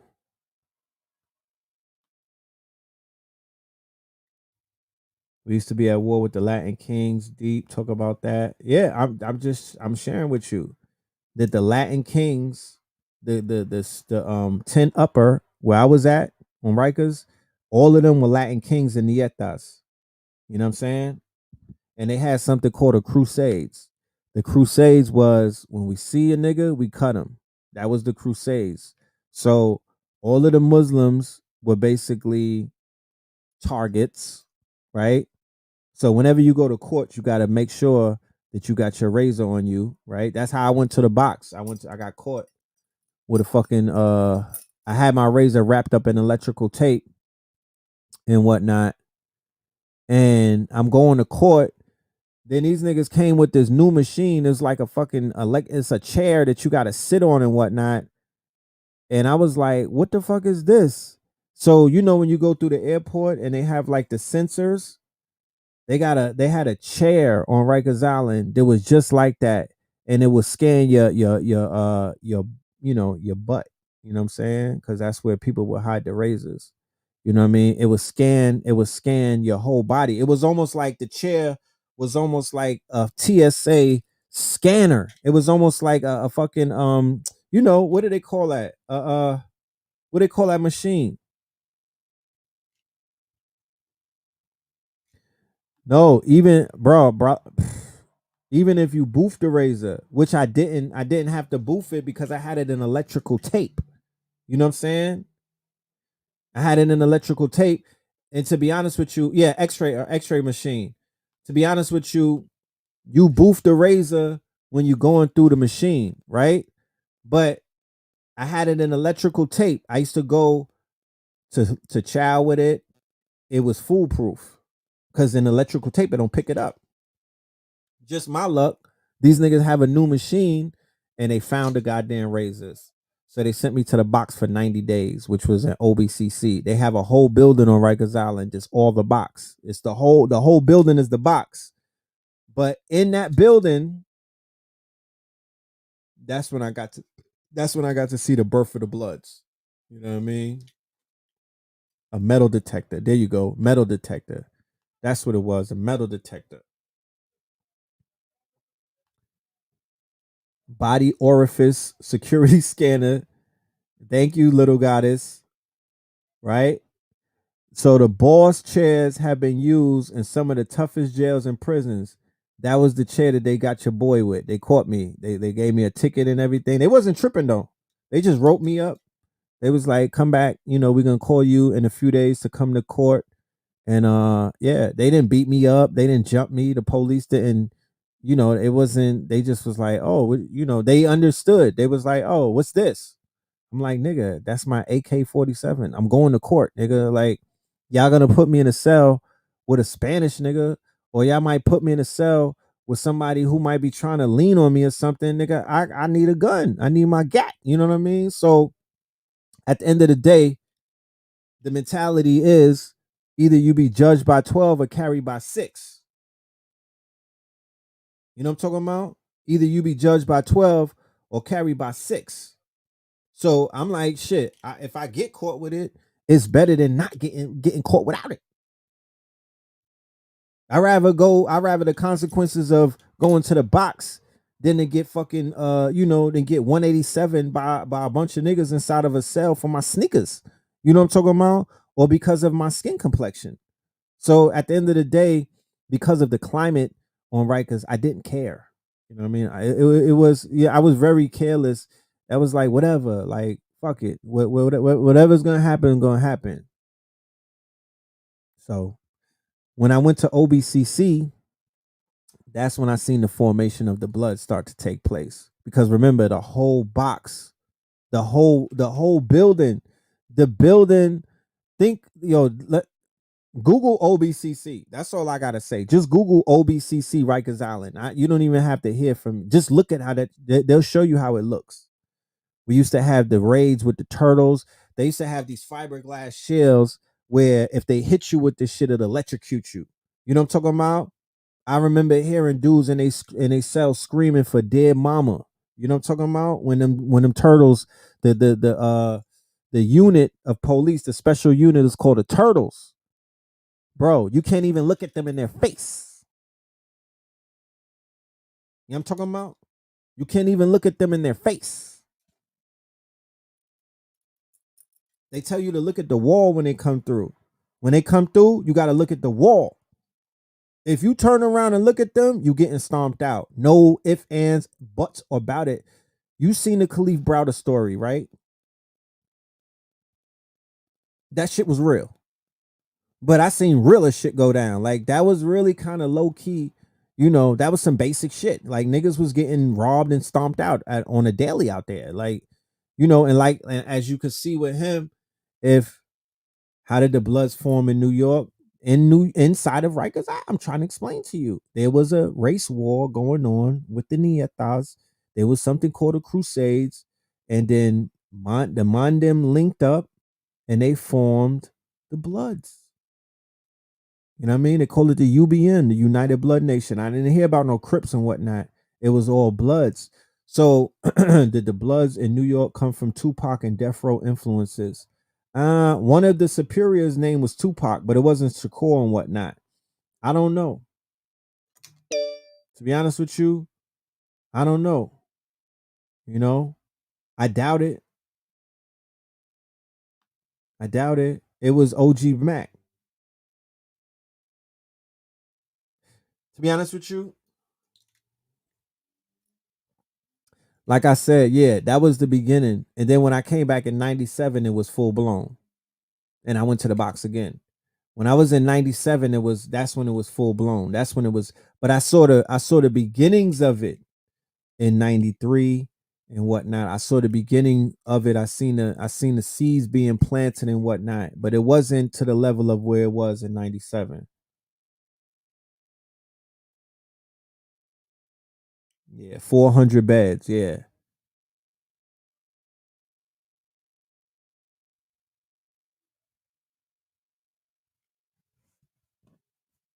Rikers wasn't maximum security. No, it's not maximum. It wasn't maximum. You know,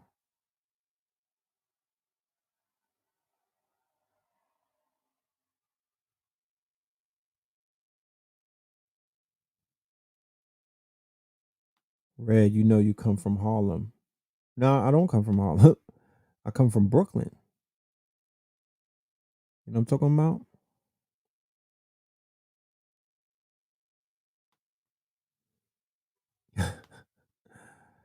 Man, if I was never locked up and I'm just doing all of this just to cap, then something is wrong with me, bro. You know what I'm talking about?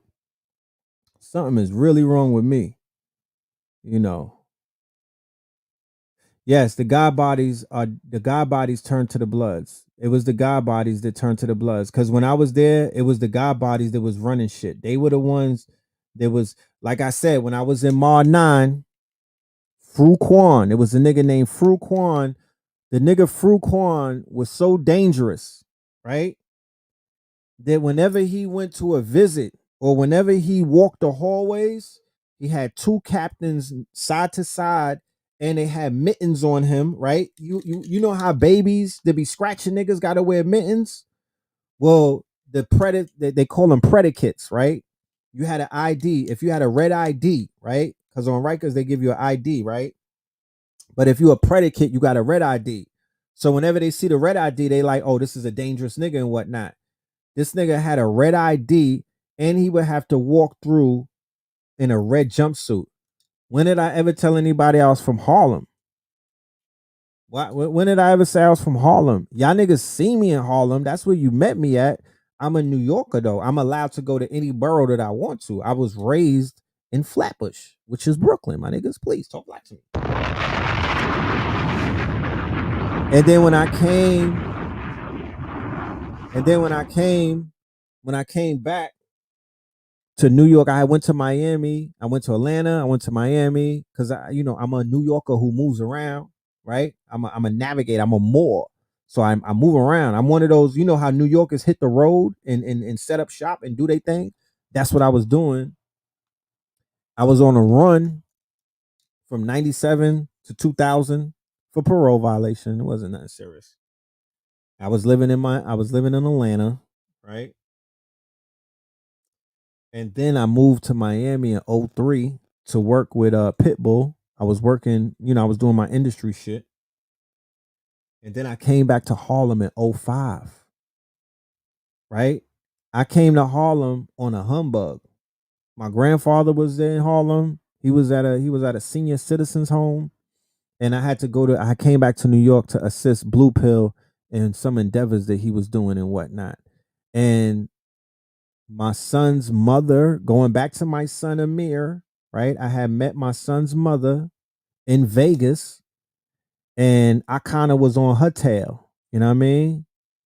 Now I wasn't OT with no packs. I'm not no drug dealer, nigga.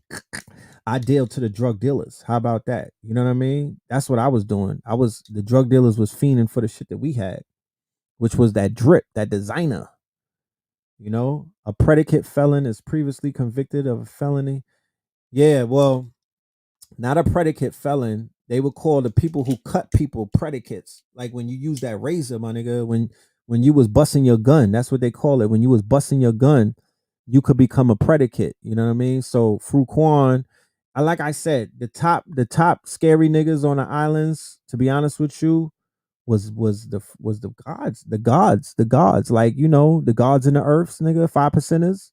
You know what I mean? And I've said it on my show before, when the 5%ers went dark, that's when a lot of shit went crazy. Remember, the 5%ers, a lot of them brought the crack out of town. They brought the guns out of town. You seen Belly, nigga. They wasn't lying in Belly. That wasn't no fabrication where homie Knowledge and whatnot set up shop and he had the motherfucking 120, but he was in Cleveland selling dope, nigga. That wasn't they did not flux. And when Method Man, I rode dolo from state to state, like the gods was out here putting in work and pain. They was doing the devil's work, smoking the devil's lettuce, my nigga. I don't co-sign that. Knowledge born, what's the shiniest, baby? Yeah, they go ask the gods in the earth what it do. So there was a lot of the gods who turned into bloods and whatnot and got busy with it. And a lot of Deceps turned into the Deceps were turned into bloods. and they call them renegade gods. Yes, renegade god bodies. The real god bodies was kind of looking down on them because they was like, that's not how the gods move.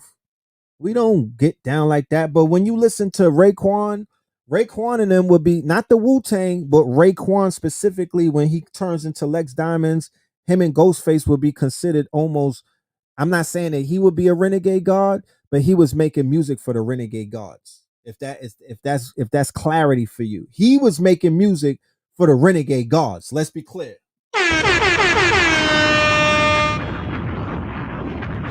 Raekwon with incarcerated Scarfaces and criminology and the purple tape, my nigga, that was for the renegade gods. That was for the gods hopping out of MP3s, laying niggas down and robbing the dice game and robbing. Remember, they had beef with Biggie and whatnot because Biggie represented the hustlers. He represented the go-getters and the big willies, and Raekwon and them represented the stick-up kids. He was making music for the renegade gods who hopped in the motherfucking MPVs and whatnot in the motherfucking Suzukis and went out of town with that work and found a quiet town and tied it down and started that crack game. That was who he talked to. That's who he was talking to. Yeah, Wu Gambino and all of that. That's who he was talking to. The real guards look down on that.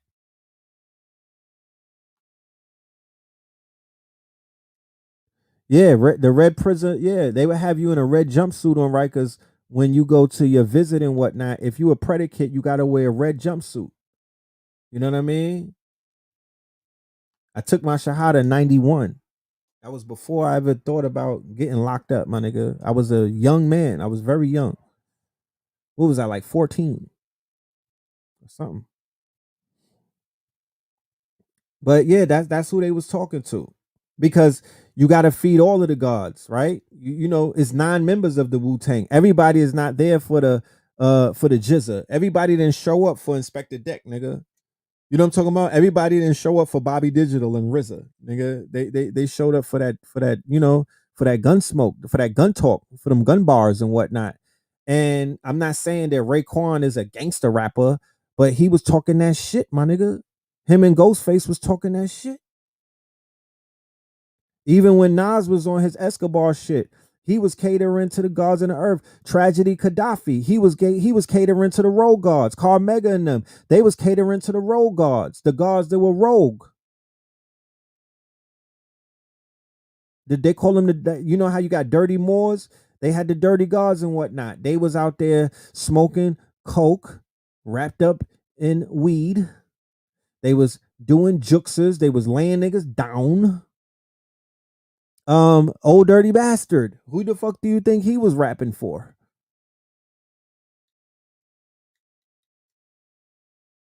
You know? So yeah, a lot of god bodies was putting in work. Like they was never soft. They was never soft. Yeah, AZ, Mega, and Nature. Who do you think AZ was rapping to? Yeah, he was rapping to the righteous ones, but he was talking directly to the streets. The gods were in the streets, my nigga. The gods were they was as street can get. Big Daddy Kane, right? King Asiatic, Nobody Equal. You know that whole movement. KRS-One, Knowledge reigns supreme over nearly everyone. You know, I don't know if he was in the nation, but he was. You know that niggas was making soundtracks. Cool G Rap.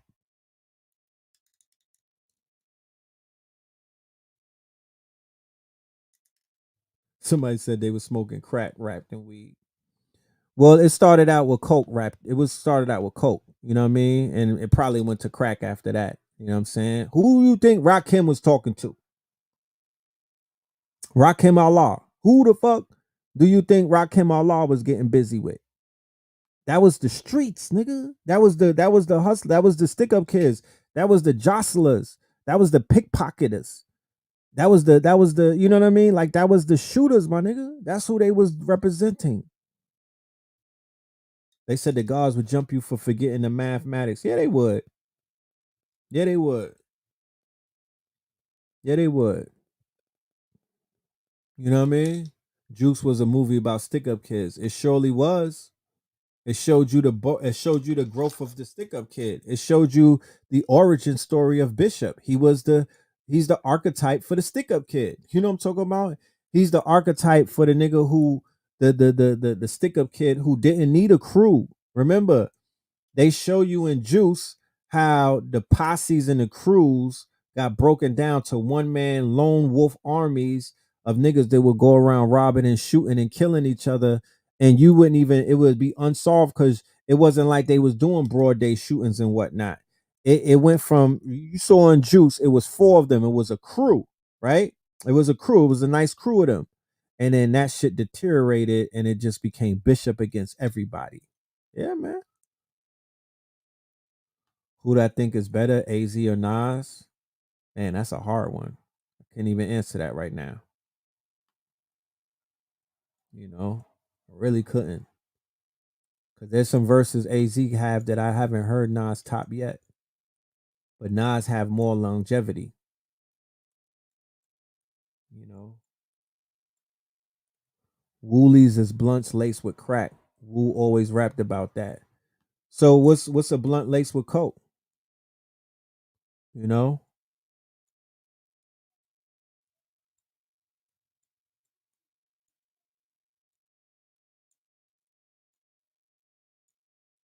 Yep. Yeah, that's a toss up.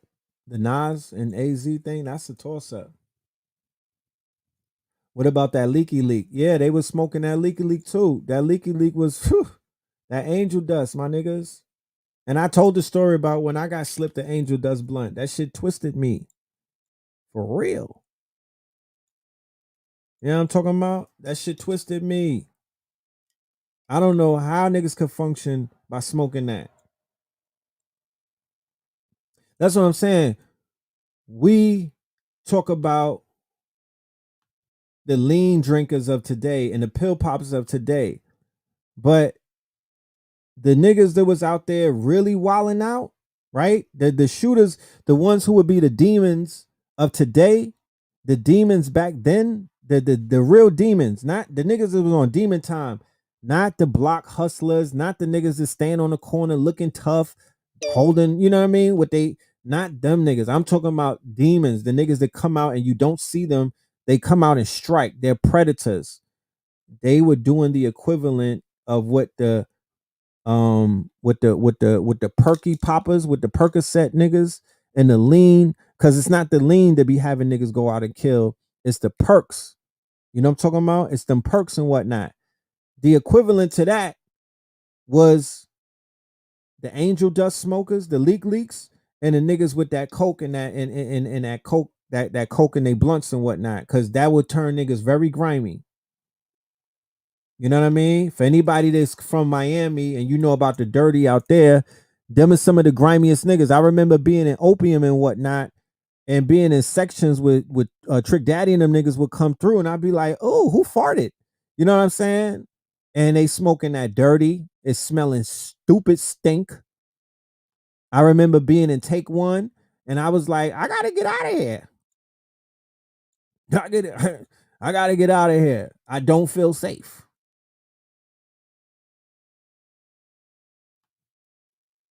I don't feel safe. It just felt like all kind of negativity in the air. You know, cleanliness is next to godliness. And the opposite of that, you know, because you got the strip joint, so it's stripper joint air, right? Mixed with niggas smoking dirty, mixed with the smell of cognac in the air. You know what I'm talking about? And it just didn't mix right. I'm like, nigga, I got to go. There wasn't Uber back then. You know what I mean? I'm like, I'm going to sit in the van. I'm going to sit in the van. You know what I'm saying? This is not for me. Yeah, most weed from back in the days was lace. You know, somebody just said it right there. A coke and a blunt is a dirty. But the woolies, yeah, the woolies. That's why you got. That's why them niggas, them crackheads, was young, right? That's why them crackheads was young in New York City, and they were dangerous. You them dangerous crackheads. That was them niggas who graduated from smoking the woolies. They were originally stick up kids, or they was originally big willies, or they was originally, hand to hand hustlers, and then they became demons, they became zombies and whatnot. So they became Omar from The Wire.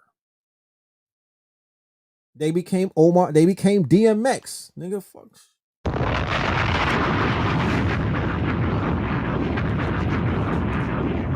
Rising power to him, but that's the archetype. That's the archetype. You see how DMX was coming through with them dogs and whatnot, and dudes was like, "Yo," when he came through, you knew to hide your chain and whatnot. You know what I'm talking about? You knew that something was finna go down.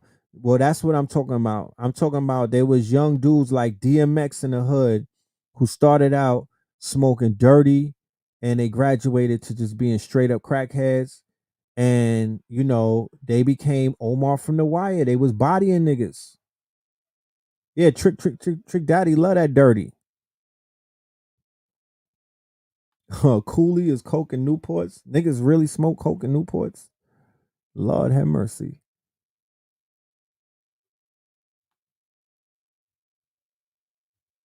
You know?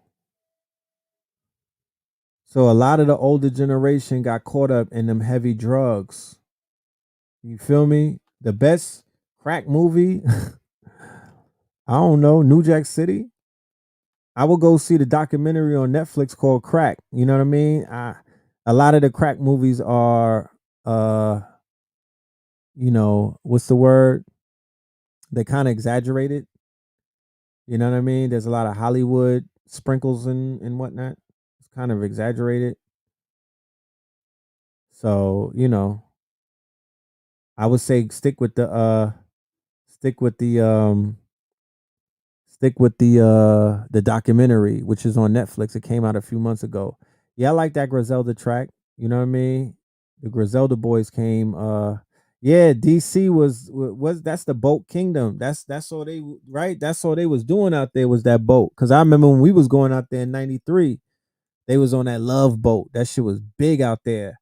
How do you niggas function smoking angel dust? The melanated brain is something else. How do niggas function on angel dust? I don't I never understand it. I would never understand it. You know what I'm talking about?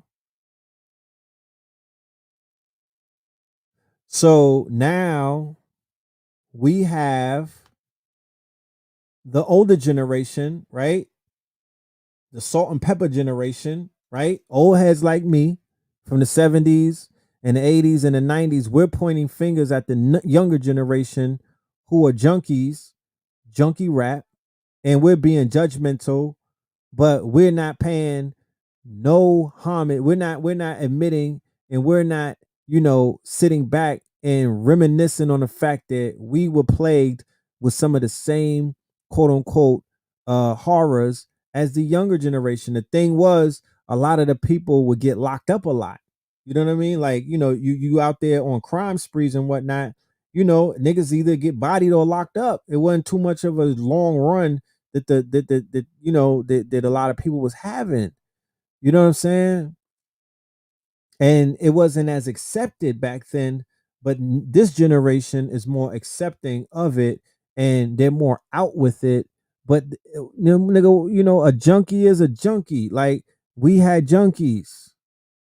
We had active junkies in our hood. You know? I remember meeting Cash Money, and BG was on that boy, something serious. We was in Long Island. I was with Jackie Rowe. We was backstage. That nigga asked us, do we know where to get some fucking horse from, bro? He was on that shit heavy. He was on it.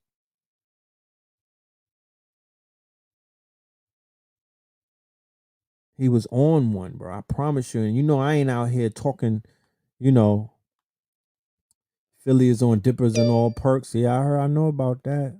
Shit look crazy out there. You know, some shrooms are poisonous too. Yeah. Yeah, you ain't lying. The Xannies and the 10-ounce Vicks cough syrup. Man, you know what I mean? So, yeah, you know,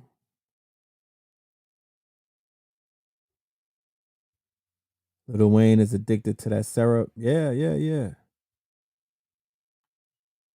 It's real. You know, addiction is real. Addiction is real. It's plagued our communities since the Bumpy Johnson eras. You know, I was watching Godfather Harlem and how they, document how the heroin came in. You know what I mean? And like,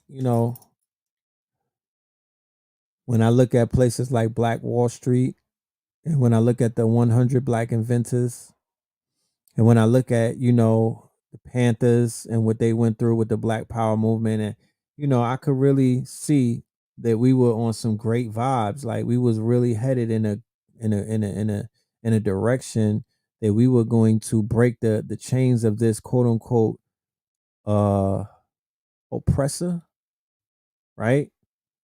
This oppressor that was outside of us before, this enemy that was, outside of us. It was in a different neighborhood, but then the enemy became us, and the enemy became internal. And the PTSD and all of the epigenetics of slavery or prisoners of war and the horrors of all of that came to the surface because of the abuse of these narcotics and whatnot. It brought the demon out of us. It brought the shit that we were burying out of us.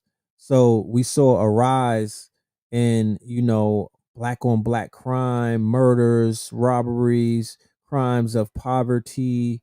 I'm talking about all of these things began to take place, while people began to victimize one another,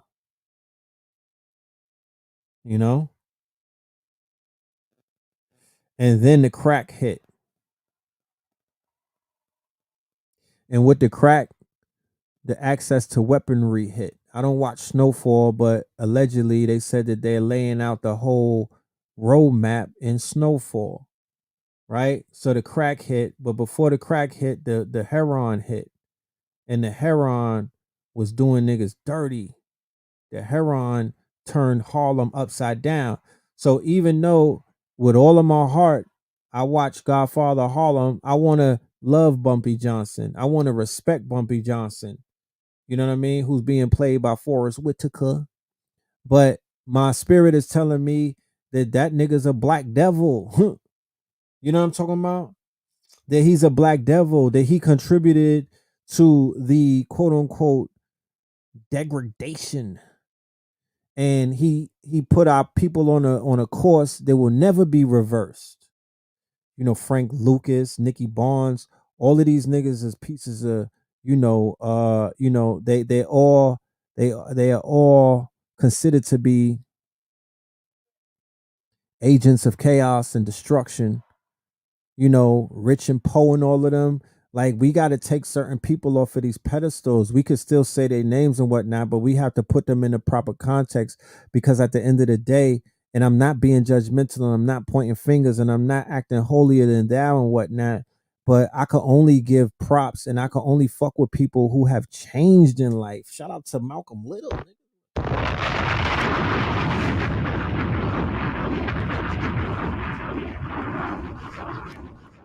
Freeway Ricky Ross, niggas.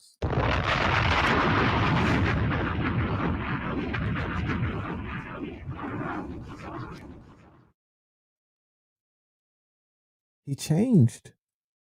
You know what I mean? He changed. Even though he was executed and assassinated, he still was able to change. You feel me? Before he became an ancestor, he was able to change, and he probably was able to help more than he have hurt. This life is about service. As a black man, I don't give a fuck what era you was born in, nigga. You could have been born in the 17, 16, 18, 19, 2000s. the conditions have always spoken to us to be of service and to fight against our natural enemy and to help our motherfucking communities and our families, you know what I mean, out of poverty. Because as far as my research takes me back, that's have always been plaguing us.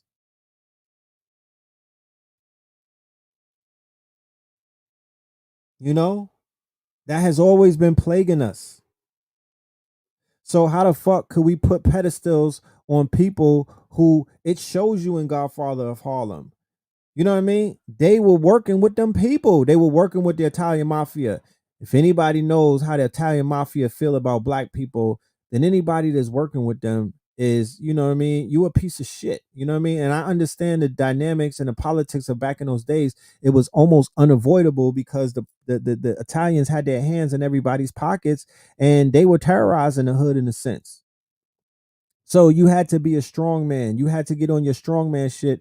And at the end of the day, Bumpy and them took over the drug game because it was like the drugs is gonna come in anyway, and we rather it be through our hands than the Italians' hands. You feel me?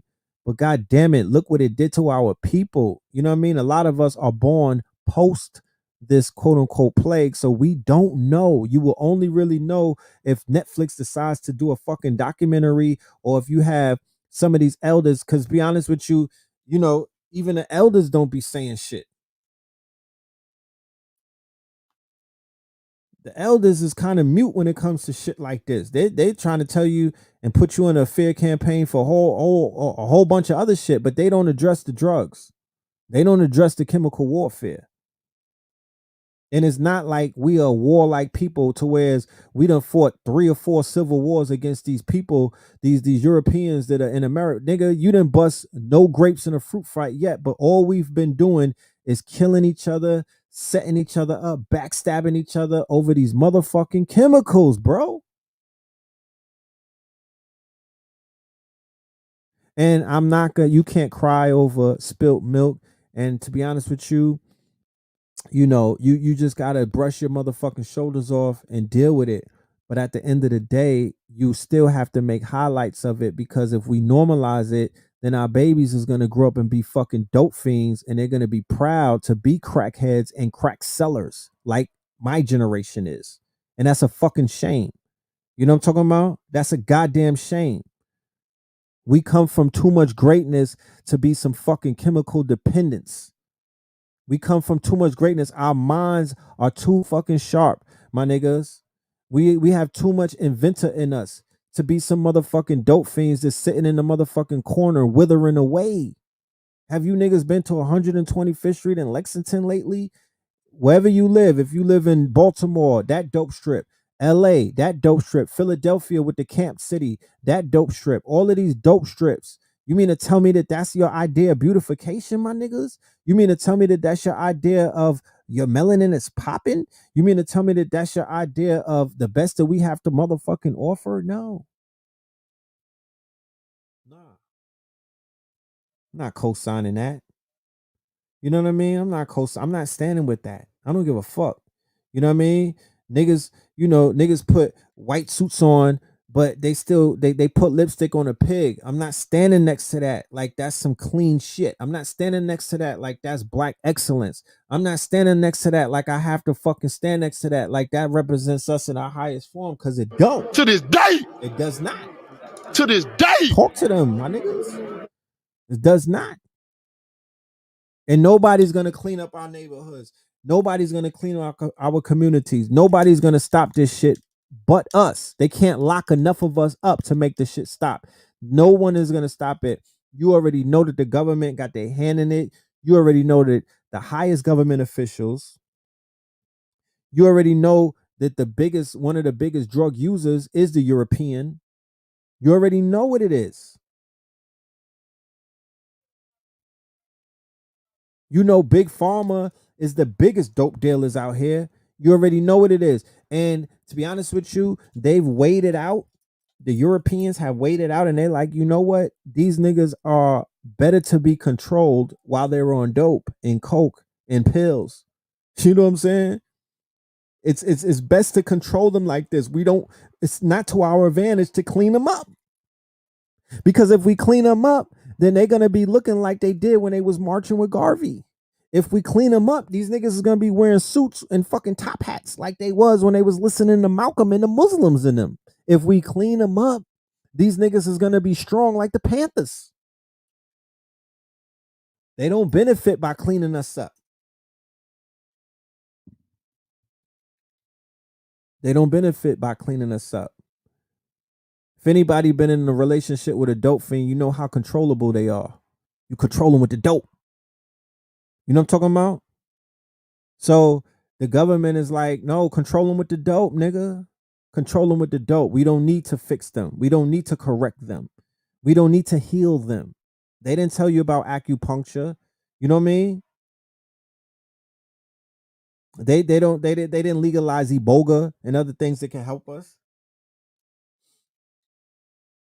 They don't like to see us clean. You ever pulled up next to a European and nigga you clean and you sharp and you shining?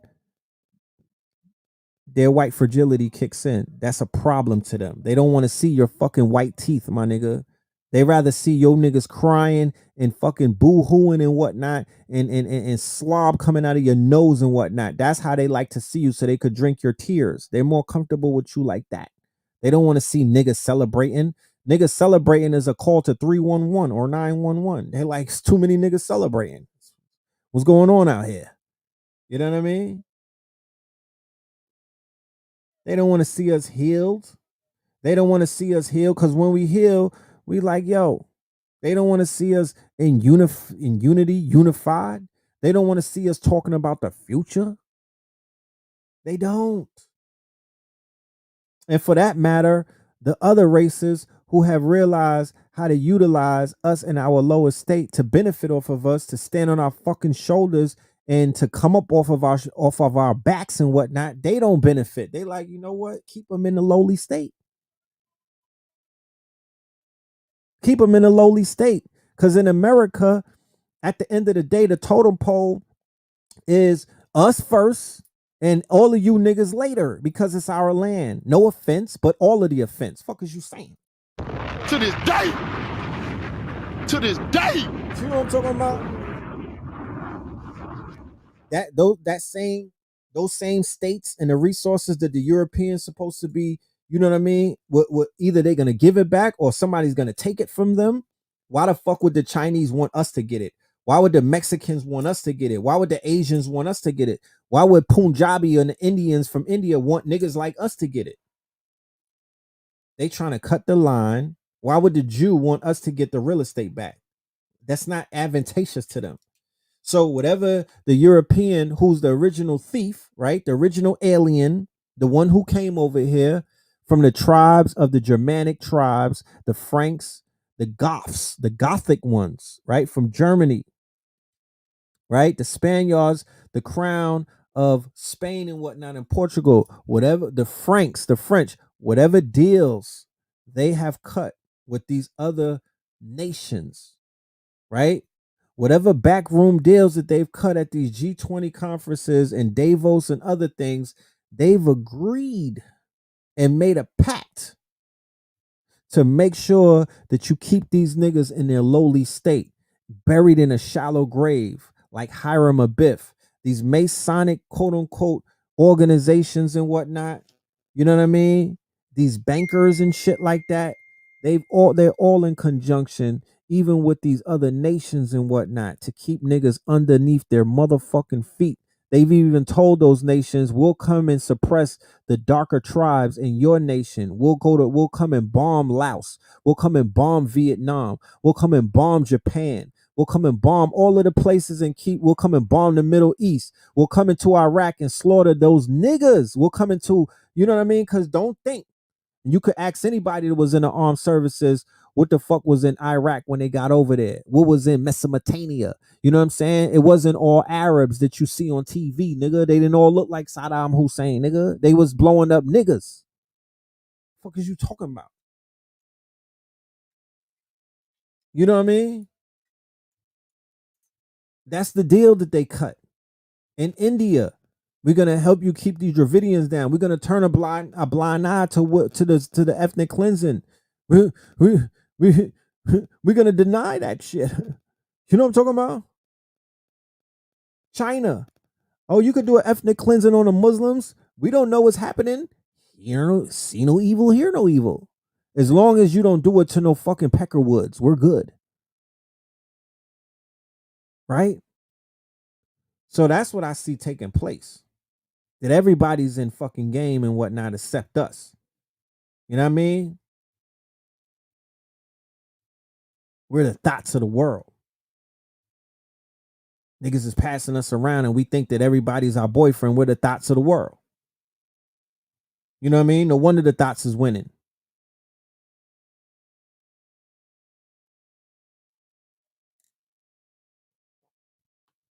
You went to the island. You went to war with more. You mean Rikers Island? What island you talking about?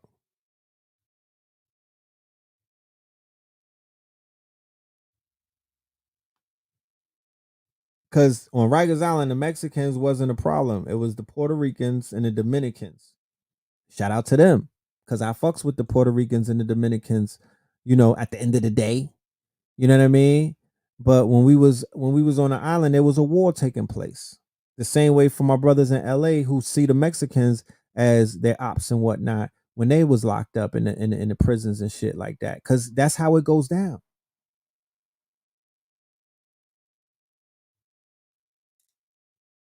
Been in the Philippines and seen people. I know people that was in Vietnam and seen their people. I know people that went to Laos and they seen their people. I know people that went to India and they seen their people. You feel me? I know the people that say they went to Japan and seen their people, bro. Our people are everywhere, right? But we're being suppressed. We're being oppressed. We're being suppressed. Being locked down. Yeah, the COs definitely instigate the wars.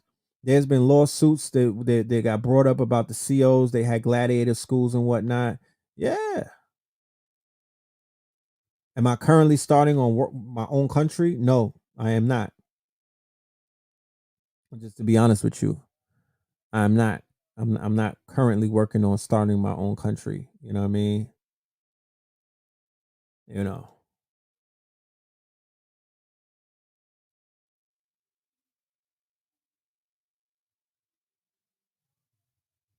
Oh, you going to Peru? Salute. The cartels in Mexico is killing them cops. Yes, they are. You know, I've been following the cartels, man. Niggas wilding.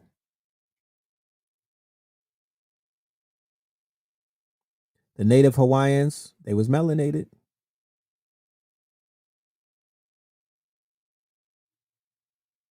They was melanated.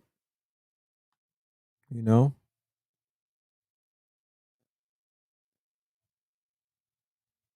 or the Goon Squad, COs. Yeah, they call them the Turtles.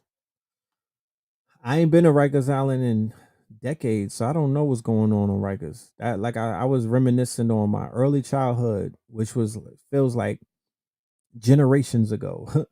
The 90s feel like a whole nother era.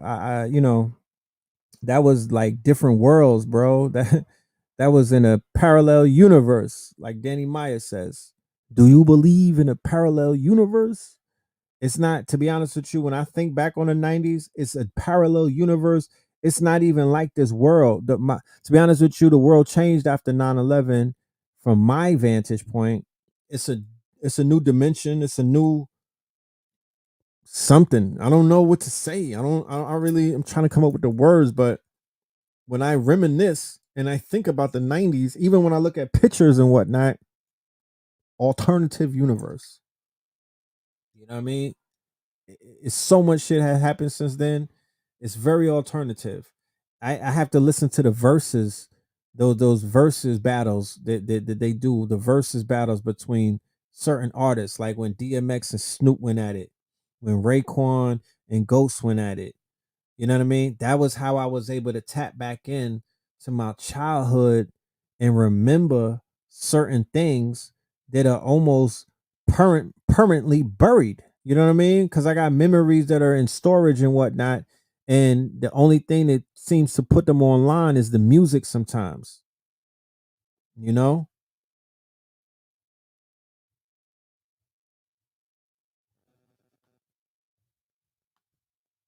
But yeah, that was definitely kind of golden. That was the golden years, man. If I went back then knowing what I know now, it would be a problem. You know what I mean? It would be such a problem. My goodness. Such a problem. Brandon, I got you, bro. I got you. Do I follow Isis wisdom? No, I don't. No, I don't. You know? No, I don't.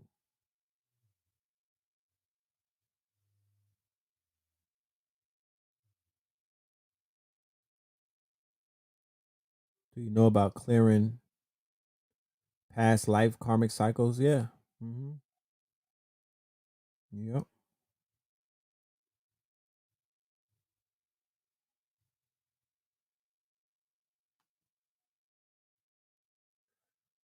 My wake up call to consciousness, I would say it was 9/11. You know what I mean? I would say that I was on it before 9/11, but 9/11 created the sense of urgency within me and Katrina, right? I was in Miami. I was in Katrina. How about that? I got caught in Katrina in Miami. If there's anybody in Miami on this line and you were there when Katrina hit Miami, what they don't talk about, right? They don't talk about when it slammed Miami. It came to Miami before it went to Louisiana. Put an emoji in the chat. If you lived in Miami and got hit when was there when Katrina hit, because when Katrina hit, they was on the news saying, yeah, it should be here Monday. This was on a Friday. Nigga, that shit hit Friday night. Come on, bro. That shit hit Friday night. You know what I'm talking about? I was at the Venetian. If anybody knows where the Venetian is, the Venetian is on the water, right? The Venetian is basically it's boats and it's fucking yachts in the back of the Venetian, right? The Venetian is like it's a dock right there. I'm on the 15th floor of the Venetian. I'm in there doing work, right? It's raining and shit. So we like, the storm is coming, right? But according to the news, they're like it's coming on Monday. So I'm in there on a Friday. Bro, the shit hit on Friday night, bro. I'm in the Venetian on the 15th floor and the building is going like this. Mind you, it's nothing but water behind me. I'm in the it's not an ocean, it's a bay. I thought the building was finna fall in the water, bro. I promise you, there was nothing in my mind that was gonna say, yo, the building is not about to fall. The shit was rocking back and forth. Yo. And then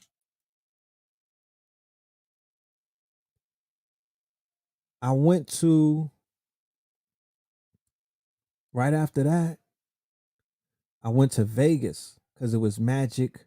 It was the magic conference, which is a closed thing, right? The magic trade show. And I saw Katrina on CNN, what it was happening in New Orleans. And I had went to the Essence Fest the summer of right there in July, right? And I interacted with a bunch of children because I was working. I was doing marketing and promotion. I was working with my dude Big Teach. And we were handing out free food and stuff like that at the Superdome, right? We matter of fact, he had a McDonald's contract. Don't judge me, nigga.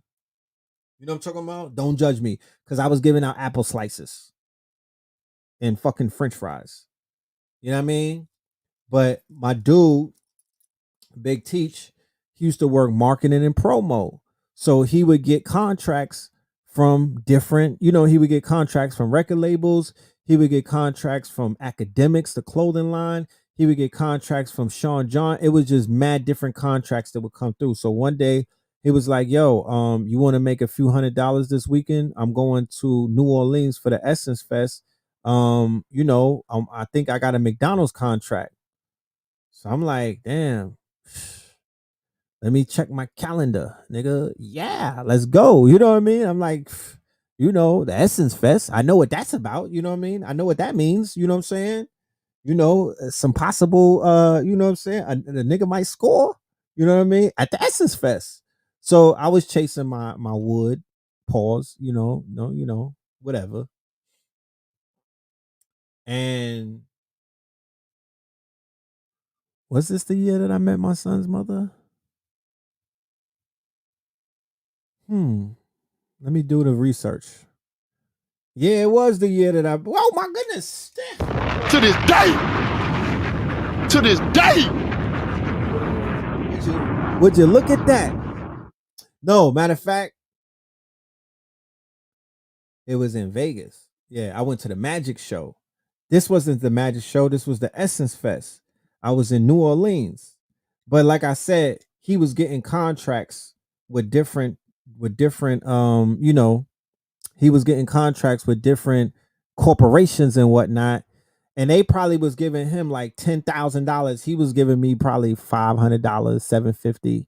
But like I said, I wasn't doing nothing that weekend, so we was like, "Fuck it, let's go." No, not the Magic Fest, the Magic Trade Show. That's in Las Vegas. That's where I met her. I met her in Las Vegas. It was magic. I promise you. I'm gonna tell the story one day. It was super magic. You know what I mean? But anyway, we went to the Superdome, and there was buses on buses on buses of little children pulling up, and I was giving them apple slices and shit. You know what I mean? And I was like looking at them and everything, and I was just like, "Oh, these little New Orleans niggas." You know what I mean? Like, what up though? I knew about Cash Money and shit like that, so I'm looking for little niggas that look like Juvenile. You know what I mean? Little Waynes and everything. Because when all you know is hip hop, that's the only way that you can relate. You know what I'm saying? So whatever. You know. So I was like, I was talking to them and I couldn't really understand what they were saying because they had the New Orleans accent. And I was like, "Excuse me? What did you just say?" And they was like, "Hey, Shaw, you know what I'm saying? I'd go eat me some crawfish with this apple slice." And I was like, "Yeah, sure enough." You know what I mean? You know what I'm saying? So I didn't know the lingo. I was like, "Huh?" You know what I mean? "You want the apple slice, huh? You finna go to drink some Coke, huh?" You know what I mean? And it was like, I felt there was an affinity. Yeah, Wode. I was like, "Wode, come and get this apple slice." I was like, "Wode, you know what I mean? Come here, Wode." So there was like an affinity that I began I was like, I was connecting with these children and shit. Yeah, I don't know what it was. Yeah, I probably gave NBA Youngboy an apple slice. I don't know. It was back in the days. You know what I'm saying? I probably was serving all of these little niggas. NBA Youngboy, Fredo Bang. Here, take an apple slice, little nigga. You know what I'm talking about? And there was like an affinity that I began to get for these little children because they were beautiful, and it's just it was a lot of them and shit. You know what I mean? So I was like, damn, it was almost like, and we were there. When I say all day, I was like, nigga, you need to pay me double because this is a lot of work, family. You know what I mean? All this free McDonald's, and that somebody said everyone had gold in their mouth, and when I went to Las Vegas, right, for Magic, which was a few months, which was Katrina hit when in August, huh? NBA is from Baton Rouge, as is boot. Look, they was busting niggas in from everywhere though. I promise you. They was busting little tots in from everywhere. You know what I'm talking about? From everywhere, from Lafayette. You know what I mean? From Baton Rouge. I don't they was pulling up. That's all I know. You know what I'm saying? They was pulling up. It was a lot of motherfucking Jabos and Reeboks. That's all I know. So when I saw Katrina on CNN, I remember the day clearly. I was in the Luxor. If anybody ever been in the Luxor, you know what it is. I was in the Luxor. I just got out the shower. I'm drying off and whatnot. And I'm looking at the TV and I'm like thinking about these children.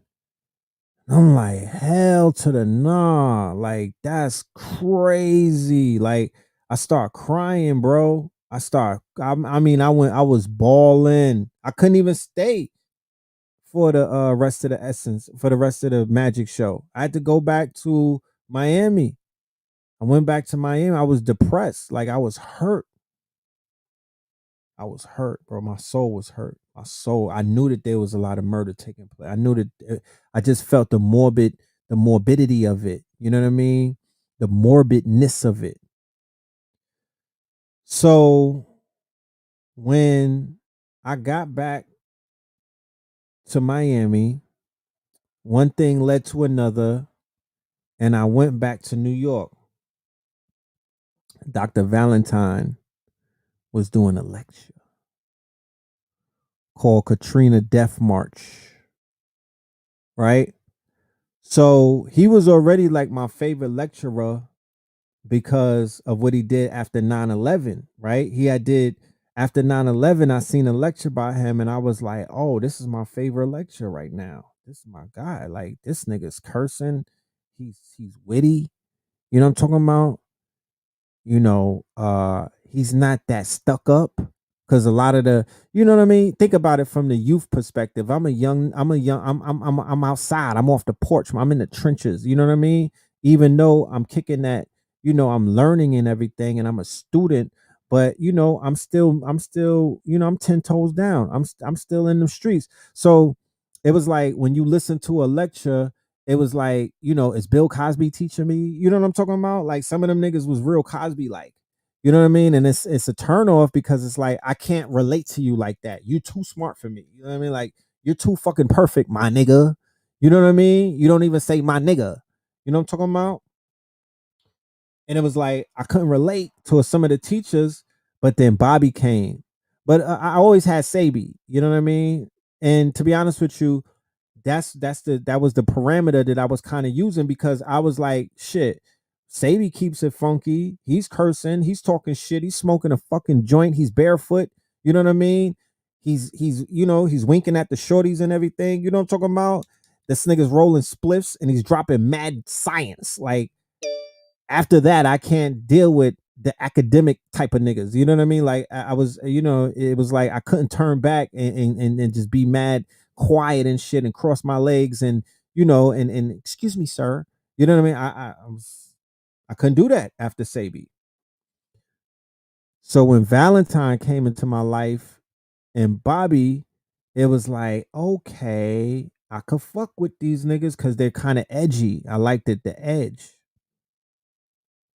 So Valentine did a lecture about Katrina called a Death March 2020. Bang.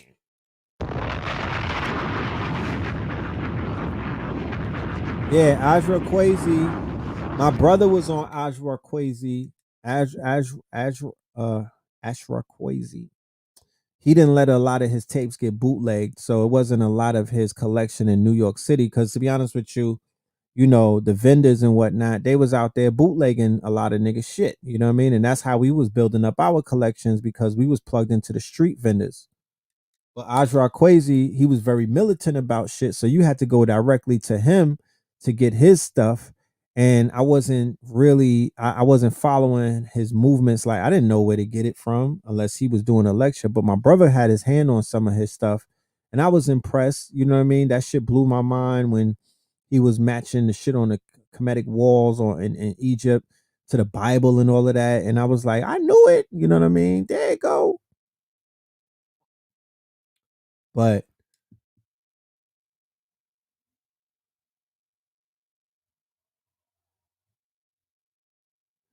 was the shit with the dude in the streets? Was that my craziest encounter?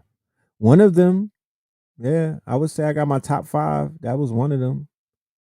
You know, Somebody said he shut Sal down from. He damn sure did. I'm not even gonna get into that, but you heard he was turning over tables. Yeah, let's just say that brother Ajra was very adamant about you not selling his shit. You know what I'm talking about? Yeah, I was on Dawood, you know what I mean? Azariah, Delbert Blair, Hakeem Bey, C. Freeman L, Sister Myra. It was believe me, it was a lot. There was a lot for that time to whet my appetite.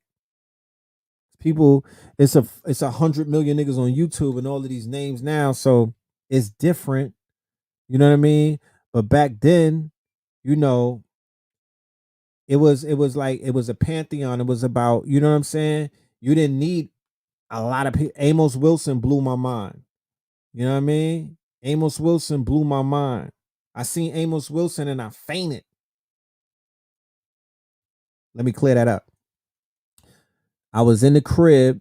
I was at the studio, right? With my nigga Mac Truck Turner. We was smoking Reggie, right? And I was like dehydrated or something. You know what I mean? My health wasn't that great at that point. And we was smoking the Reggie. We was in a room with the door closed, smoking mad back to back Reggie blunts, like Philly blunts and shit. And he had one of them. He had one of those pull up things on his. You know how niggas got the pull up bar on the door. So I'm listening to Amos Wilson. That shit bust. You know, that's back in the days. My brain was like a virgin to certain things. So the new. No, Hassan Campbell was in the streets. He was in the streets. That he wasn't. He's not lying. You know what I mean? He's not lying. He was outside. His name was ringing a little bit. So I was back then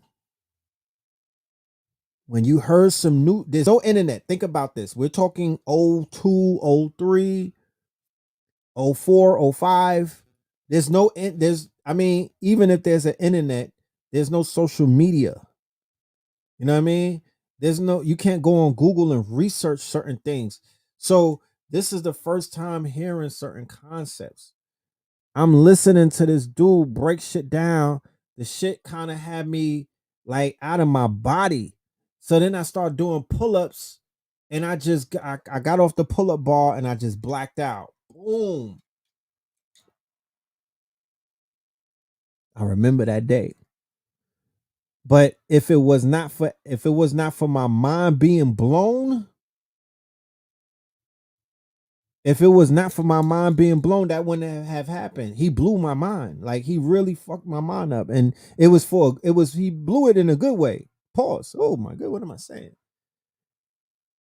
It was a good awakening that I got. It's almost like it was decrusting my pineal gland. It was almost like he was activating parts of my brain that had not been activated. And I fainted, bro. I was out. I don't know for how long, wasn't that long, but I was out, bro. You know what I'm talking about? My mind was bust. I remember watching Valentine tapes and getting the illest migraine. I was watching Phil Valentine's. I was having mad migraines. Like, yo, this nigga's giving me the illest headache, bro. I was like, turn it off, no mas. Blue, turn it off, no mas. He was like, no, you gotta watch it again. I was like, no, it's too much. What are we doing? It was like, no, it's because you need it. You're a fucking devil. I was like, no. So, blue pill, you know what I mean? He was like, real harsh. He was almost like a drill instructor when it came to consciousness and shit. But I received it, So when people be like, yo, that video blew my mind, I'll be like, I kind of understand, but I don't think that the information of these days is not as concentrated as the information of those days. To be honest with you. I don't think so. It's not as potent. This shit is stepped on. Them niggas was coming with 8s and 9s. That It didn't have no. But what did they call it? What you used to cut the dope? The banana. What is it called? What did it use to? Where's my dope dealers at? What do you cut the dope with, my nigga? The quinine. They didn't have no quinine on it, my niggas. They didn't have no quinine on it. Decide delete content from 2012. I think YouTube deleted a bunch of shit. You know what I'm talking about? That quinine. It didn't have none of that on it. It was no step on it. You know what I'm talking about? It didn't have none. It was raw. The information was raw. The information was raw. No step on it. No cut. It was pure nines. It was that China white. So the shit nowadays got mad cut. It's stomped on. It's cut. All kind of shit. I seen Shabazz the other day. Yep. I seen Shabazz the other day. I gave him some. This is nobody's business. Yeah, I seen Shabazz in Harlem the other day. He's okay. Yeah, it's the Fetty. It's the Fetty these days. The fentanyl. That Fenty. You know? Yeah, the Lakers got kicked out. Yeah, so did the Knicks. All right. You know what I'm talking about? Bye, LeBron. They already had their run. Let the young boys live. Let the young boys live. Yeah, they putting a lot of baking soda in the consciousness these days, man. You understand? The shit is stepped on and whatnot. You know what I mean? I'm even to the point where I gotta go back into myself. You know, maybe when I go to an island somewhere and take a break, because I can't. You know, it's like when you're inside of the fishbowl, you can't see the water. You understand what I'm saying? The fish that's inside of the fishbowl don't really know that the water's dirty until you take his ass out of that fishbowl and put him in another tank. So in this community, in order for me to even become the highest level of where I'm really chasing '06 red pill. To be honest with you, I'm chasing '06 and '07 red pill. You know, shit that I was more studious. I feel like my teachers and the information and just my echo chamber was a little bit more information. It was stronger than what it is today. So I would have to remove myself from the community and place myself somewhere else, completely off of the grid.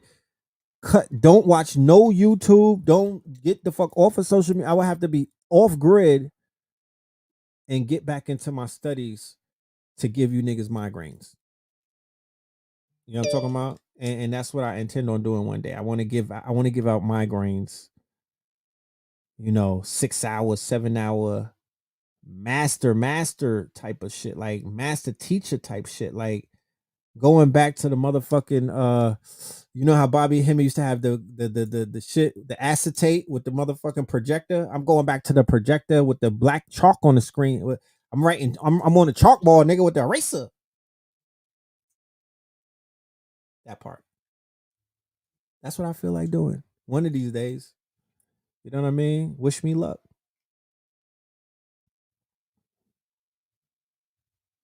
Yeah, shout out to the Brooklyn Nets. Yeah, we riding for Brooklyn this year. You know what I'm talking about? Riding for Kyrie. Somebody said it's gonna be LA versus New York, Clippers versus Nets. I'm ready for that. I'm there for that. Yeah. I'm there for that. Yeah, because now they got the Lakers out the way. Who gonna stop the Nets? I mean, I'm sure there's other people out there that smack them, but yeah. Crypto talk is a migraine, yeah. Yeah, the crypto talk could give you a migraine. The crypto could definitely give you a migraine. I think we gave out migraines in the last class. You know what I'm saying? I think we gave out a few migraines in the last class because we was popping off. You know what I'm saying?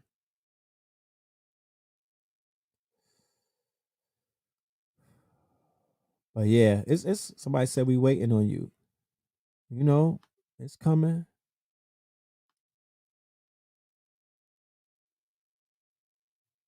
D-Wave is having a quantum computing when?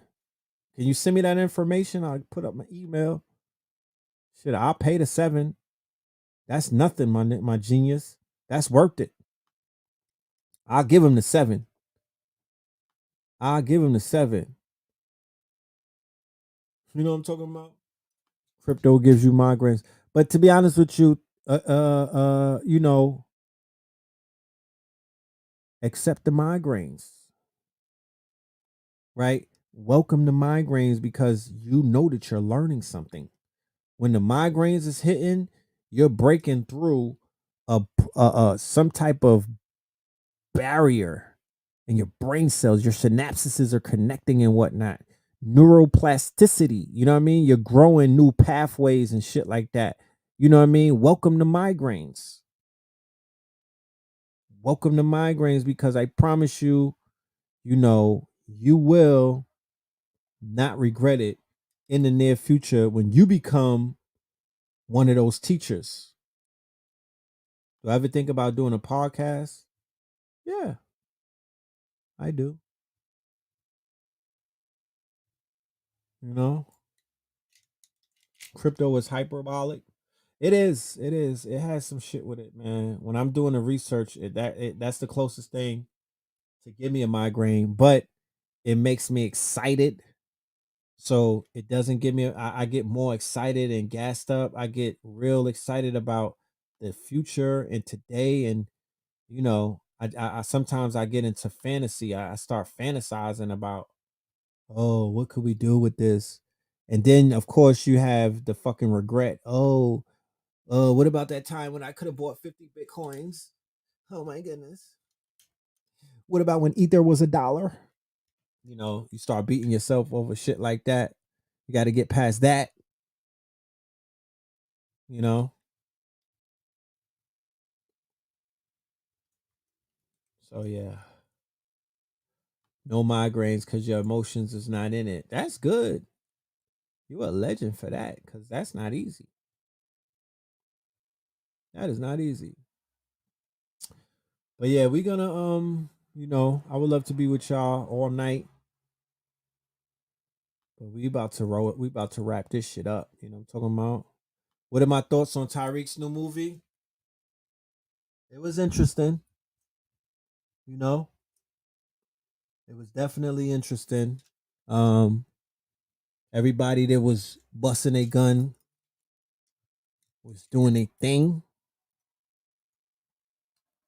Um, there's certain things that I thought that I was gonna see that I didn't see. You know, um, like I thought he was gonna talk about transhumanism, and I thought I was gonna see something about pirates, the pirates, the ones who were kidnapping people, and you know the pirates, you know the pirates of history. Those were, you know, a lot of those were buck breakers. You know what I mean? The pirates were notorious buck breakers and whatnot. So I thought that was going to be, but you know, you can't cram everything into 2 hours. You know what I mean? I'm sure that there was a lot of shit that got cut and it's on the editing floor. So salute to that brother for his contributions and whatnot. He has a very extensive catalog of research that he's been putting out and things of that nature. Yeah.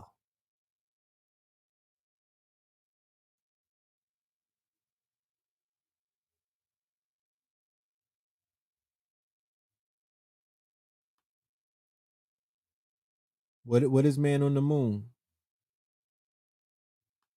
What is Man on the Moon? It looks good, you know. It looks good. I like the stock footage that he was using. You know, I like the audio, the sound, the sonics. What's that? The score. You know what I mean? RZA was looking good. I wish I saw a little bit more Valentine. You know what I mean? Where he could lean in a little bit more. Valentine is a little more researched in that topic. He didn't get that much screen time, but like I said, he was giving a lot of people shine and whatnot. So you got to, you know, it's decisions that you make on the editing floor. I've been there before. You know what I mean? Sometimes you have to cut a lot of good material. I think he said he might be doing a part 2 or something for it. I don't know, like a 2.0 or something. I don't know.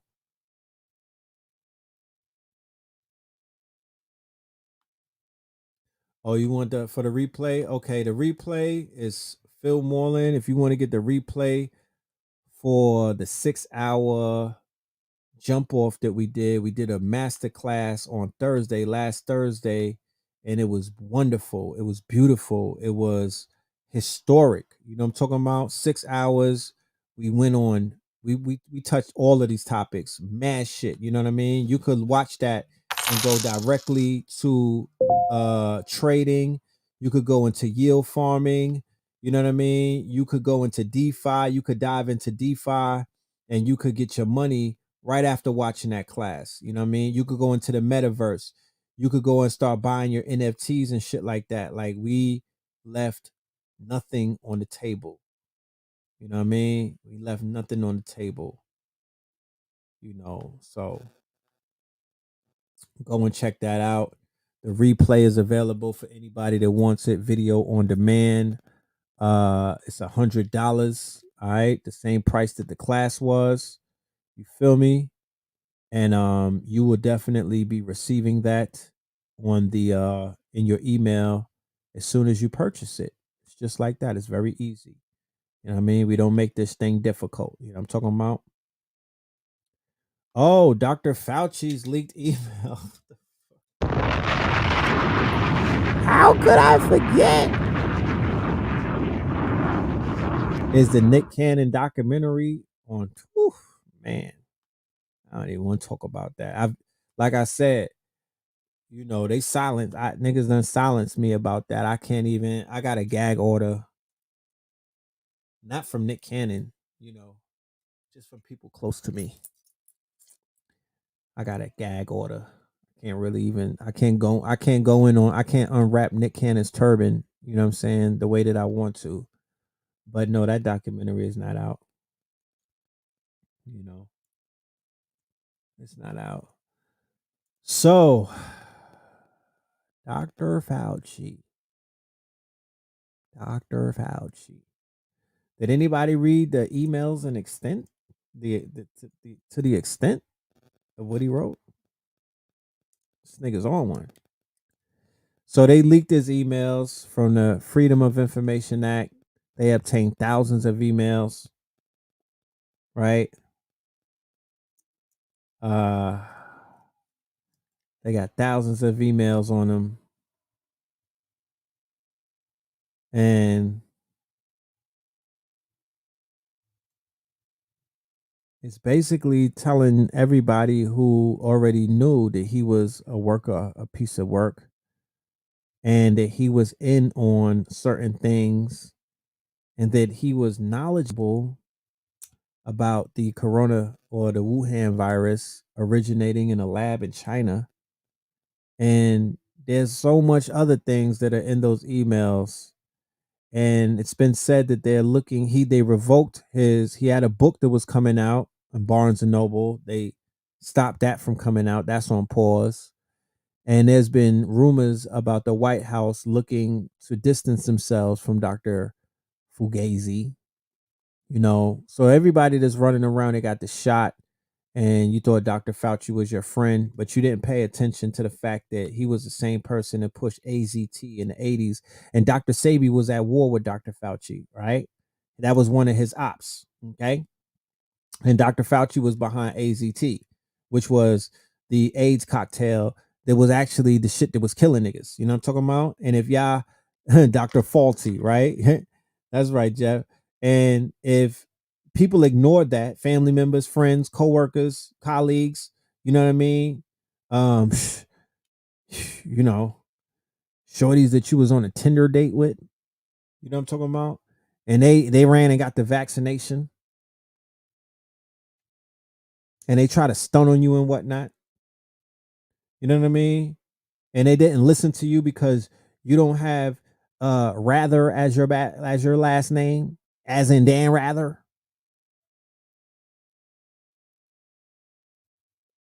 And they called you crazy. And you did not get invited to this year's Thanksgiving dinner because you didn't get the jab. Shit like that. You know what I mean?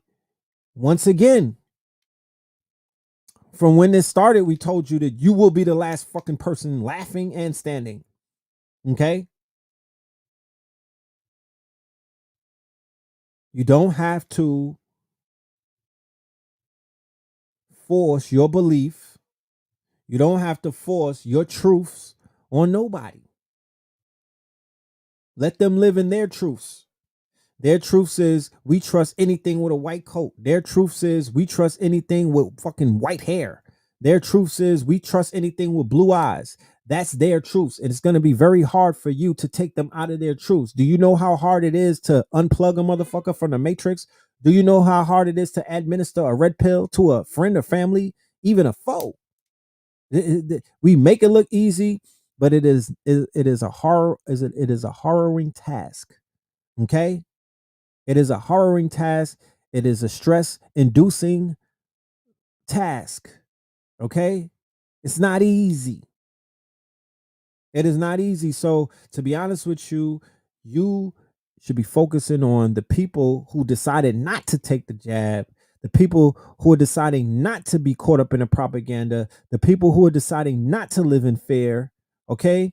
The people who are deciding not to listen to the news and take them for face value, those people should be valued by, you should value those people more than you value other people. And not to say to take value away from your parents or your family members or your loved ones who decided to go with the jab. I'm not saying that. Let me utilize this disclaimer. We love everybody evenly. Okay. We love everybody evenly, even though these motherfuckers is walking time bombs with the spike and all of that. They out here getting people sick. Like I said, I went to New York and I got the sniffles because I was in New York in a crowded environment around motherfuckers that were spiking. But I'm loving from a distance these days. I love you from Zoom, my nigga. From a Zoom distance. You know what I'm talking about? I'ma love you, but god damn it, I'm looking at you with that side eye. You know what I'm talking about? It's love with a side eye, niggas. You know what I'm saying? I'm not judging you, but I'm definitely smudging you, niggas.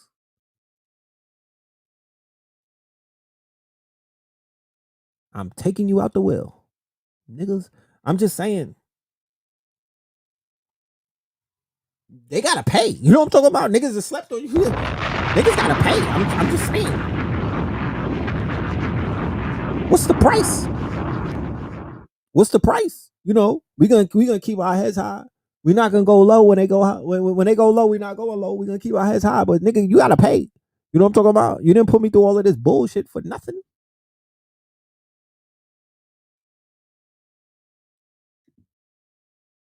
Fellas, don't dip your dipstick into a vaccinated yoni. Okay? Ladies, you want to catch a body this summer?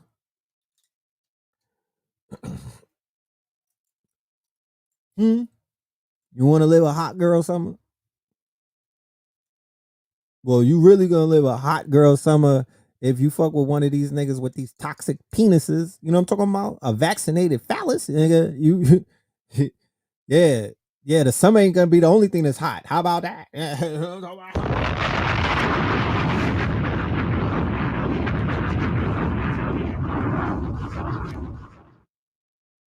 How to purchase the replay class? You see the Cash App right here, Philmoreland. You send $100 in your email. If anybody sent the Cash App for the replay class, please send your email because that's how we're gonna send it to you via email. Okay. If you did send the money, I'm gonna send you $1 back and I'm gonna ask you for your email. So fret not. Hunger Games, the jab versus the unjab. You damn right. When you go to these day parties, when you go to these pool parties, when you do these summertime events, be very mindful of this, of the people that are shedding and the spiking taking place. Was I supposed to be in buck breaking? The brother had reached out to me when I was in London and he invited me. He basically called me personally and was like, I want you to be in a documentary. When he was filming in Atlanta, which was 2020, around the time that he did his convention, I got a call from Sinetta You know what I'm talking about? And I didn't answer it. You know, I didn't answer it at that time because I didn't want to talk to him. And apparently that was him inviting me to basically come and film. So I didn't make it to the documentary. I'm just being transparent, you know? So that's what happened, allegedly. You said the animal kingdoms is gonna attack people. Yeah, you know, I could see that happening. I could see that happening. You know. So they said that the sex workers are bragging about taking the shot, right? You know what I'm talking about? Fellas. Fellas. You know, how do you know if you tap a vax? You gotta ask them. That's the let my nigga order some wine and some hors d'oeuvres, and before you even get to the entree, my nigga, you need to learn the art of. You need to learn shit. Email Tyreek and ask him the art of macking, nigga. Find a way to slide that question in. You know what I'm talking about? I'll show you. So, Barquisha, you know, I'm glad that you slid the picture on him on Tinder, you know, because now we're here. Okay. Let me get some red wine. Yeah, she'll take some too. Yeah, and bring me a Guinness as well, because we might get busy tonight. Yeah, where you from? Oh, Boise, Idaho. That's what's up. What you doing in New York? Oh, you're working in the medical field. Interesting. Legend. That's what's up. Grey's Anatomy comes to mind. Question. Um, do you have any penis enlargement pills? And did you take the vax? That's how you break it to them. Slide that right in there. You know what I'm talking about? And see what she says.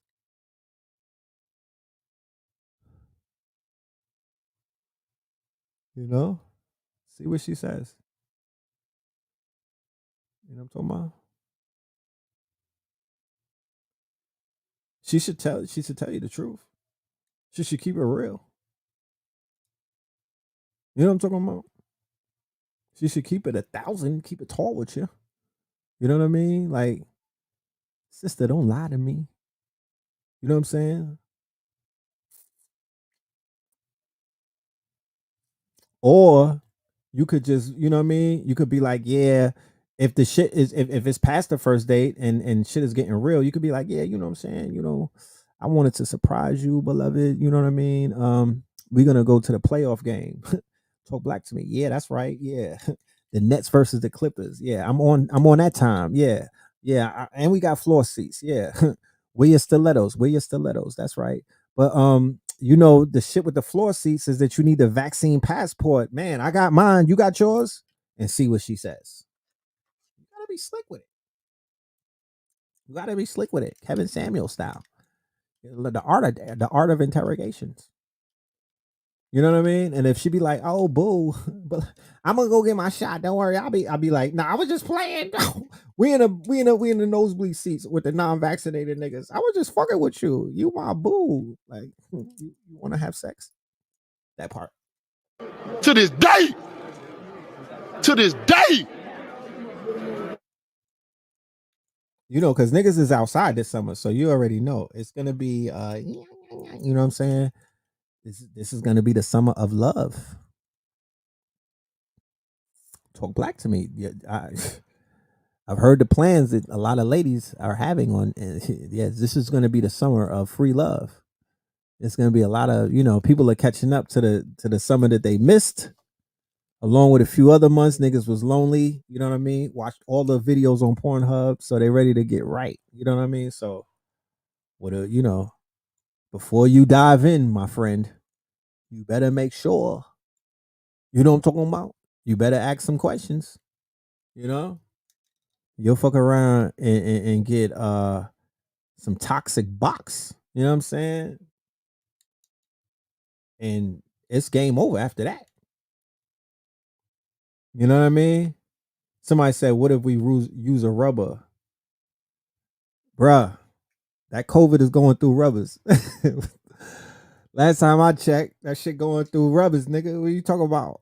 What if you use a rubber? You don't kiss your lady? You're not into kissing? That's not what you do. You niggas is just savages. Like, what is this, Clan of the Cave Bear, nigga? You just bend her over. You know what I mean? You don't get up on her. You know what I'm talking about?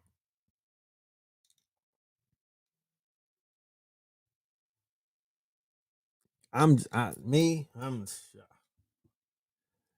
don't even want to be in. I don't even want to be in the vicinity. This shit is toxic Avengers. I already know. You know what I mean?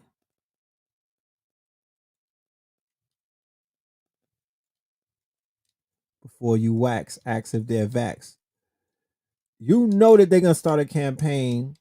It's either them or us. They're gonna start a campaign. You know, social media is petty. They're gonna start a campaign. Oh, you can't get laid if you're not vaccinated. City girls. Period. Period. City girls said, let Cardi B slide that in. Let Meg say that in a bar. You niggas are finished. All of you Cash App niggas that be running around trying to get that $40 hit. You niggas are done. You know what I'm talking about? Because when the city girls start change their minds, you're finished. What are you gonna do? You know? What are you gonna do? Who you gonna call? Ghostbusters? You know? Next stop into Demolition Man with the metaverse sex. Yeah. You better buy your Oculus Rift, my nigga, with the gloves with the extra grip. You better get the glove with the extra grip from Oculus because you about to go into the metaverse. What am I using on my skin? Oh, glad that you asked. I be getting Earth Butter Organics and I get facials. You know, my wife be giving me exfoliating because my skin was peeling because I had a tan and shit. I'm trying to see if I could show you. My shit look my peeling look horrible. I was looking like a snake, my nigga. I had layers that were peeling. You know what I'm talking about? Because the minute I go, like I said earlier, the minute I got off the plane in Miami, the month started getting darker. Then I went and worked out on the beach with Shaka Bars. You know what I mean? He put the video, he put a little edited video on his stories and whatnot. Yeah, he put the I ain't even gonna say nothing. You know what I mean? I ain't gonna say nothing. You know. But I went on the beach and I worked out and that shit made me I got dark real quick. I got dark real quick. You know what I mean? Real quick. So, you know, the minute I came back to the East Coast, I just start shedding. Like my nose started peeling and shit. Like, cause I don't get no vitamin D over here. I don't get no vitamin D. You know what I mean? That Miami sun is different. It shit hit differently. I had my app, nigga. I know it hit different. I'm not just saying it. Look, I had the app. There's an app where I could look for the sun. Blue Pill put me on. No, KT put me onto it. Right? It's called D Minder. Right? D Minder. This shit is real. It tells you if you getting baked or not.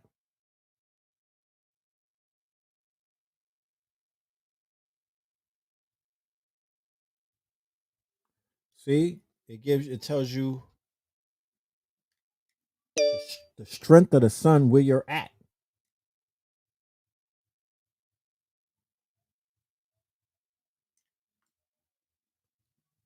Look at that. And ladies, when it says total D today, they're not talking about you know what. They're talking about vitamin D. I'm just saying, pause. You know what I mean? I'm not getting no vitamin D, son. You know what I'm talking about? I'm not getting no vitamin D.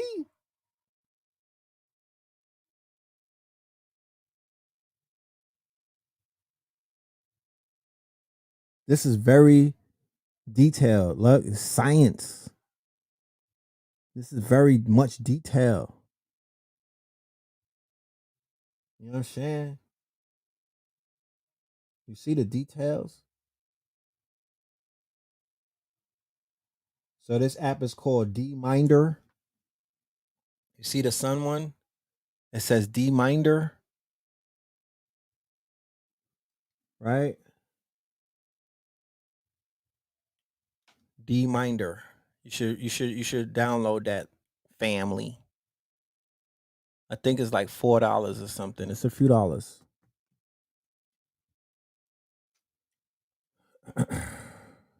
Oh, you got it? Okay. I take a lot of sea moss.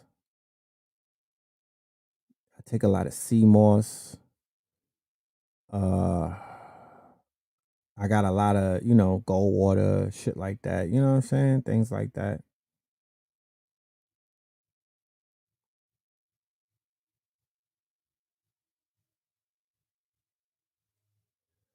Miami is paradise. You said, what if you sage the poom poom? Oh, nah, you niggas is out here getting desperate, I see. Okay.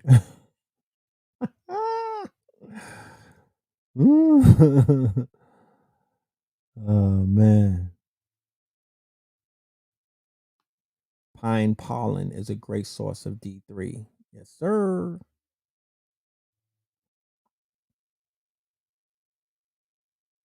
Yes, sir. So, with that being said,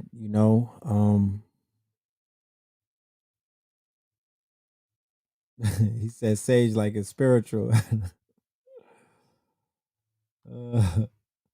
Man, yeah, that's the shit that I'm talking about. I seen that shit. I seen the video, man. And I felt that when the father lost his son, that shit hurt me. I felt the pain in his voice. Then I seen the video. I'm like, these niggas hopped out the car. It wasn't but 20. I counted the seconds. I looked at the timer.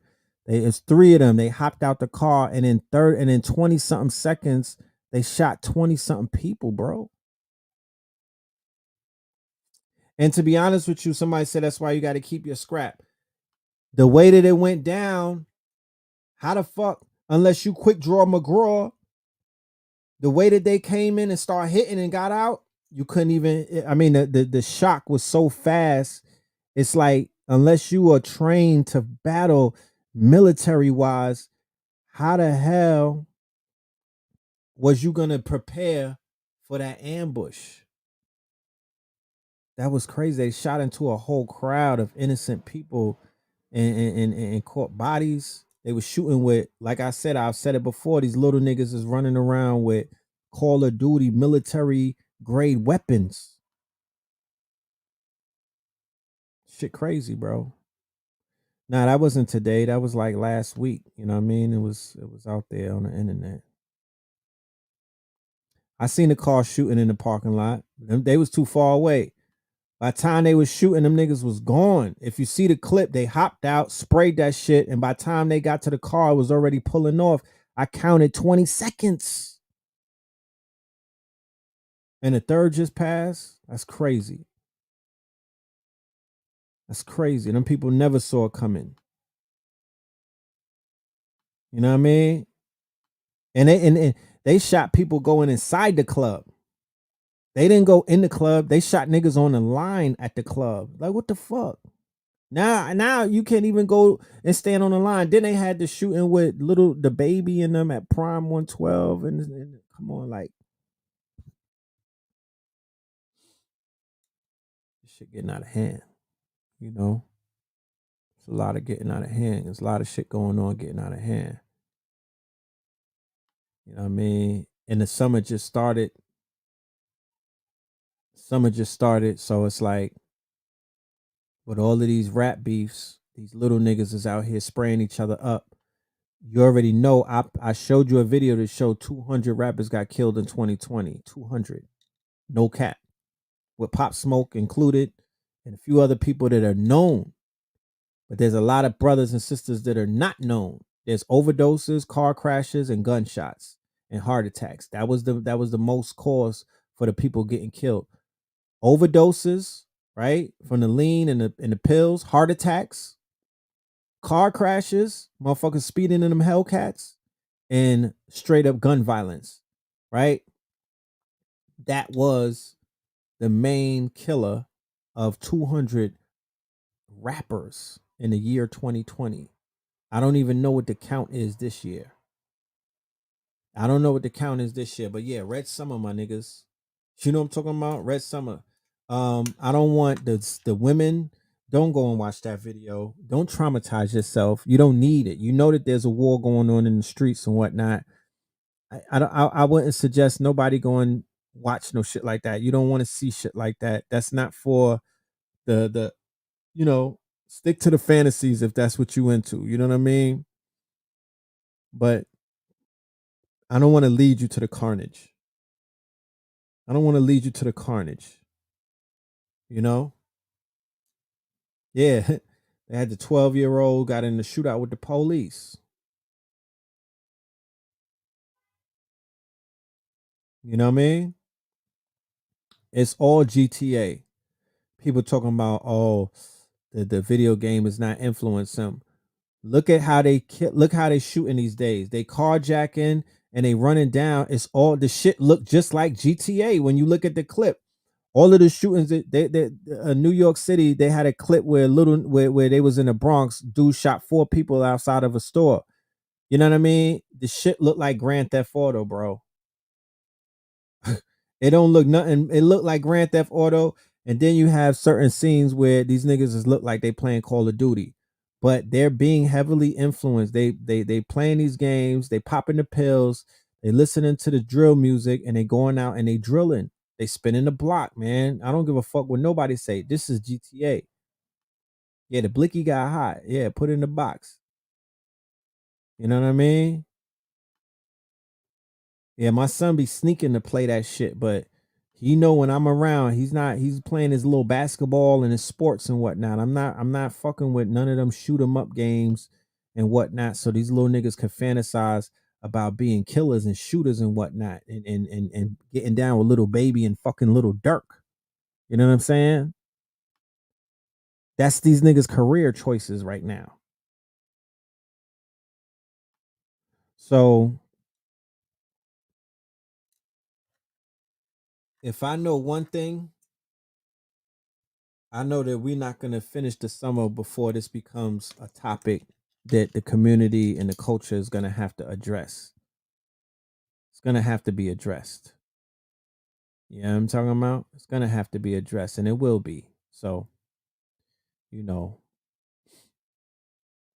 let's just, uh remain in the good graces of our ancestors. Let's continue to do our work. Let's stay anointed and shielded because a lot of us have children. I've been around many different states with a lot of y'all, and y'all all got young ones. A lot of y'all got young ones, and I care about your young ones like I care about my young ones. You know what I'm talking about? I don't want nothing to happen to none of us, none of our offspring, none of our seeds, none of our progeny and whatnot. So I'm saying that we have to always remain in a certain vibration and whatnot, because although we may feel protected, we got to make sure our babies are protected at the end of the day. Crypto is dropping. Yeah, go shopping. That's a bar. Crypto is dropping. Well, dip low and go shopping, my niggas. Go into the stash and throw a few bands at that, because the big company is buying up everything right now.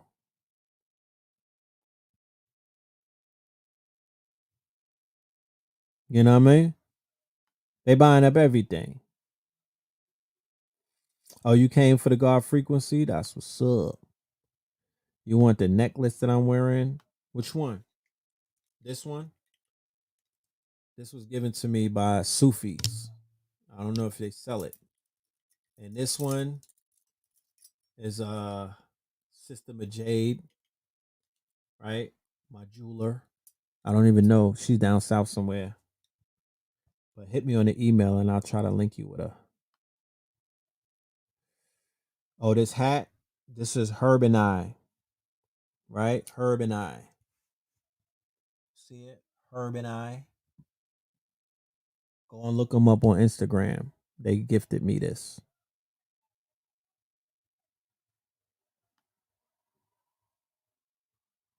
Yeah. So it's like, you know, somebody asked me, was I building a country? And I'm like, nah, that wasn't really in the plans. But the Facts Initiative is still in the plan because although we might not have plans to actually erect a country, we do have plans to erect a town.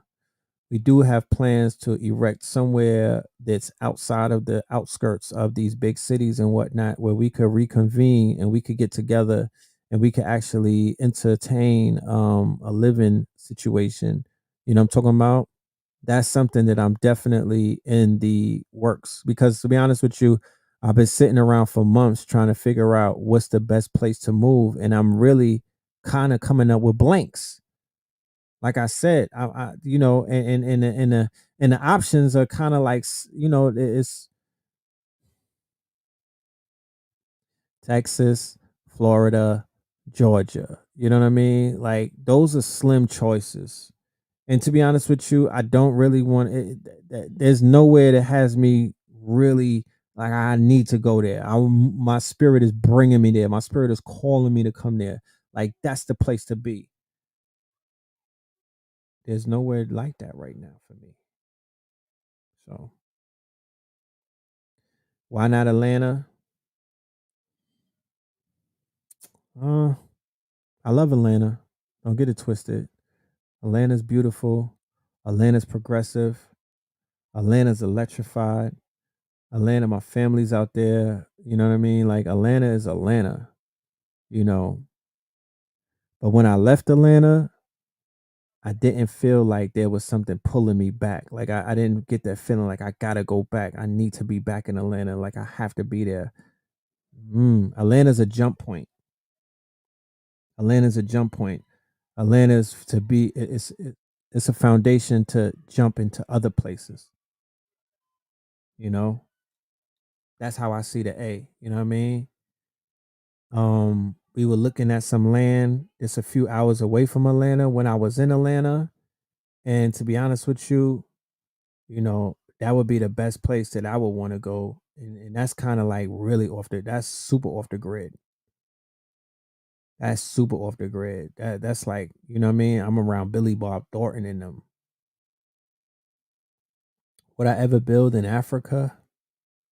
Maybe, yeah. I don't have no problem with Africa. You know, I don't got no problem with Africa. Like, if it were to be Africa, I would you, nigga. I would bonjour, man. I would be out there. You know, but I gotta have more conversations with more people, and you know, I gotta definitely. Yeah, Pink Pill did enjoy Atlanta. She had a lot of fun in the A. You know what I'm saying? She had a lot of fun in the A. You know, but when I started off the show, like I said, I'm just torn because I have a 13-year-old and he's in New York, and it's like my spirit is telling me I can't leave him. You know, so that's the thing. And I do not want to live in New York under no circumstances. It's not good for my health. You know, so but we'll catch up. We'll reconvene and things of that nature. You know what I'm talking about? I appreciate everybody for sticking in for these 3 hours. You know, we didn't do Melanin Monday, so I figured that we catch up with each other and we give a good show and whatnot. So, God willingly, we'll be back on Monday and things of that nature.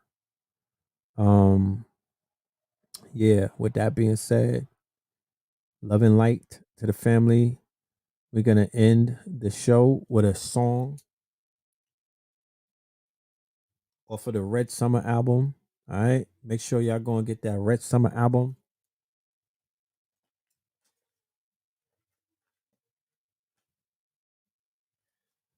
It's on the redsummermerch.com. Yeah.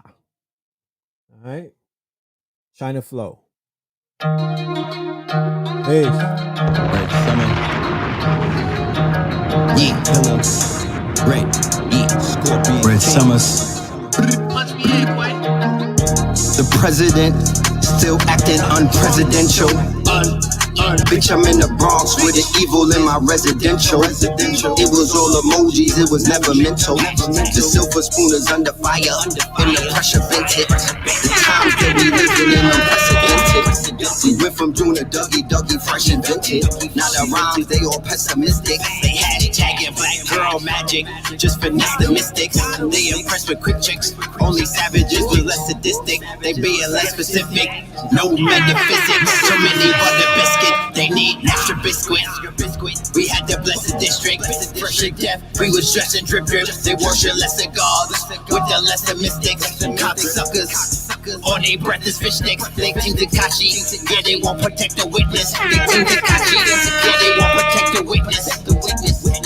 Hannibal Barker shit, darker shit. And the heart of it, yeah, starting shit. That Marty Martyr with Sean Carter starter kid. Brooklyn, yeah, Sparta shit. 300. The crimes of the passionate ones who fell in love with blasting their guns. My chain froze, plain clothes, same goes for Wayne Grove. The Range Road on strange roads.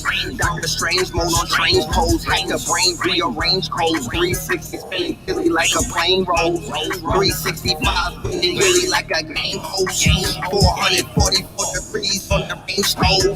On the coast, mangoes. These niggas wanna know how power is a pain. If you act a shower, keep it you that it's hours of the rain too. None of these cowards they remain. Flowers is arranged, carriages remain. Drawn by 400 horses, there was power in the range. 19 blocks cutters overpowering them planes. They left all them towers up in flames. I never look at 24 hours just the same. Bitch, I'm Jack Bauer mixed with Matt Black Power. You a mixture of that crack powder and Mr. Matt Lauer. Hashtag Mr. Me Too. You met Red Pillar, I suggest that you niggas meet Blue.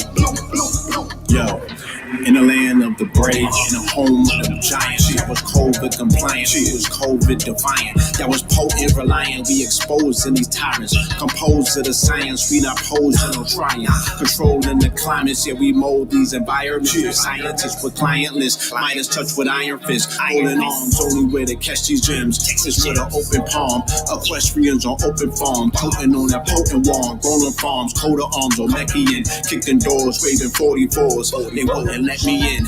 Shit, we talking like a thespian, or walking like pedestrians. It's my requiem, take you out front and center like ESPN.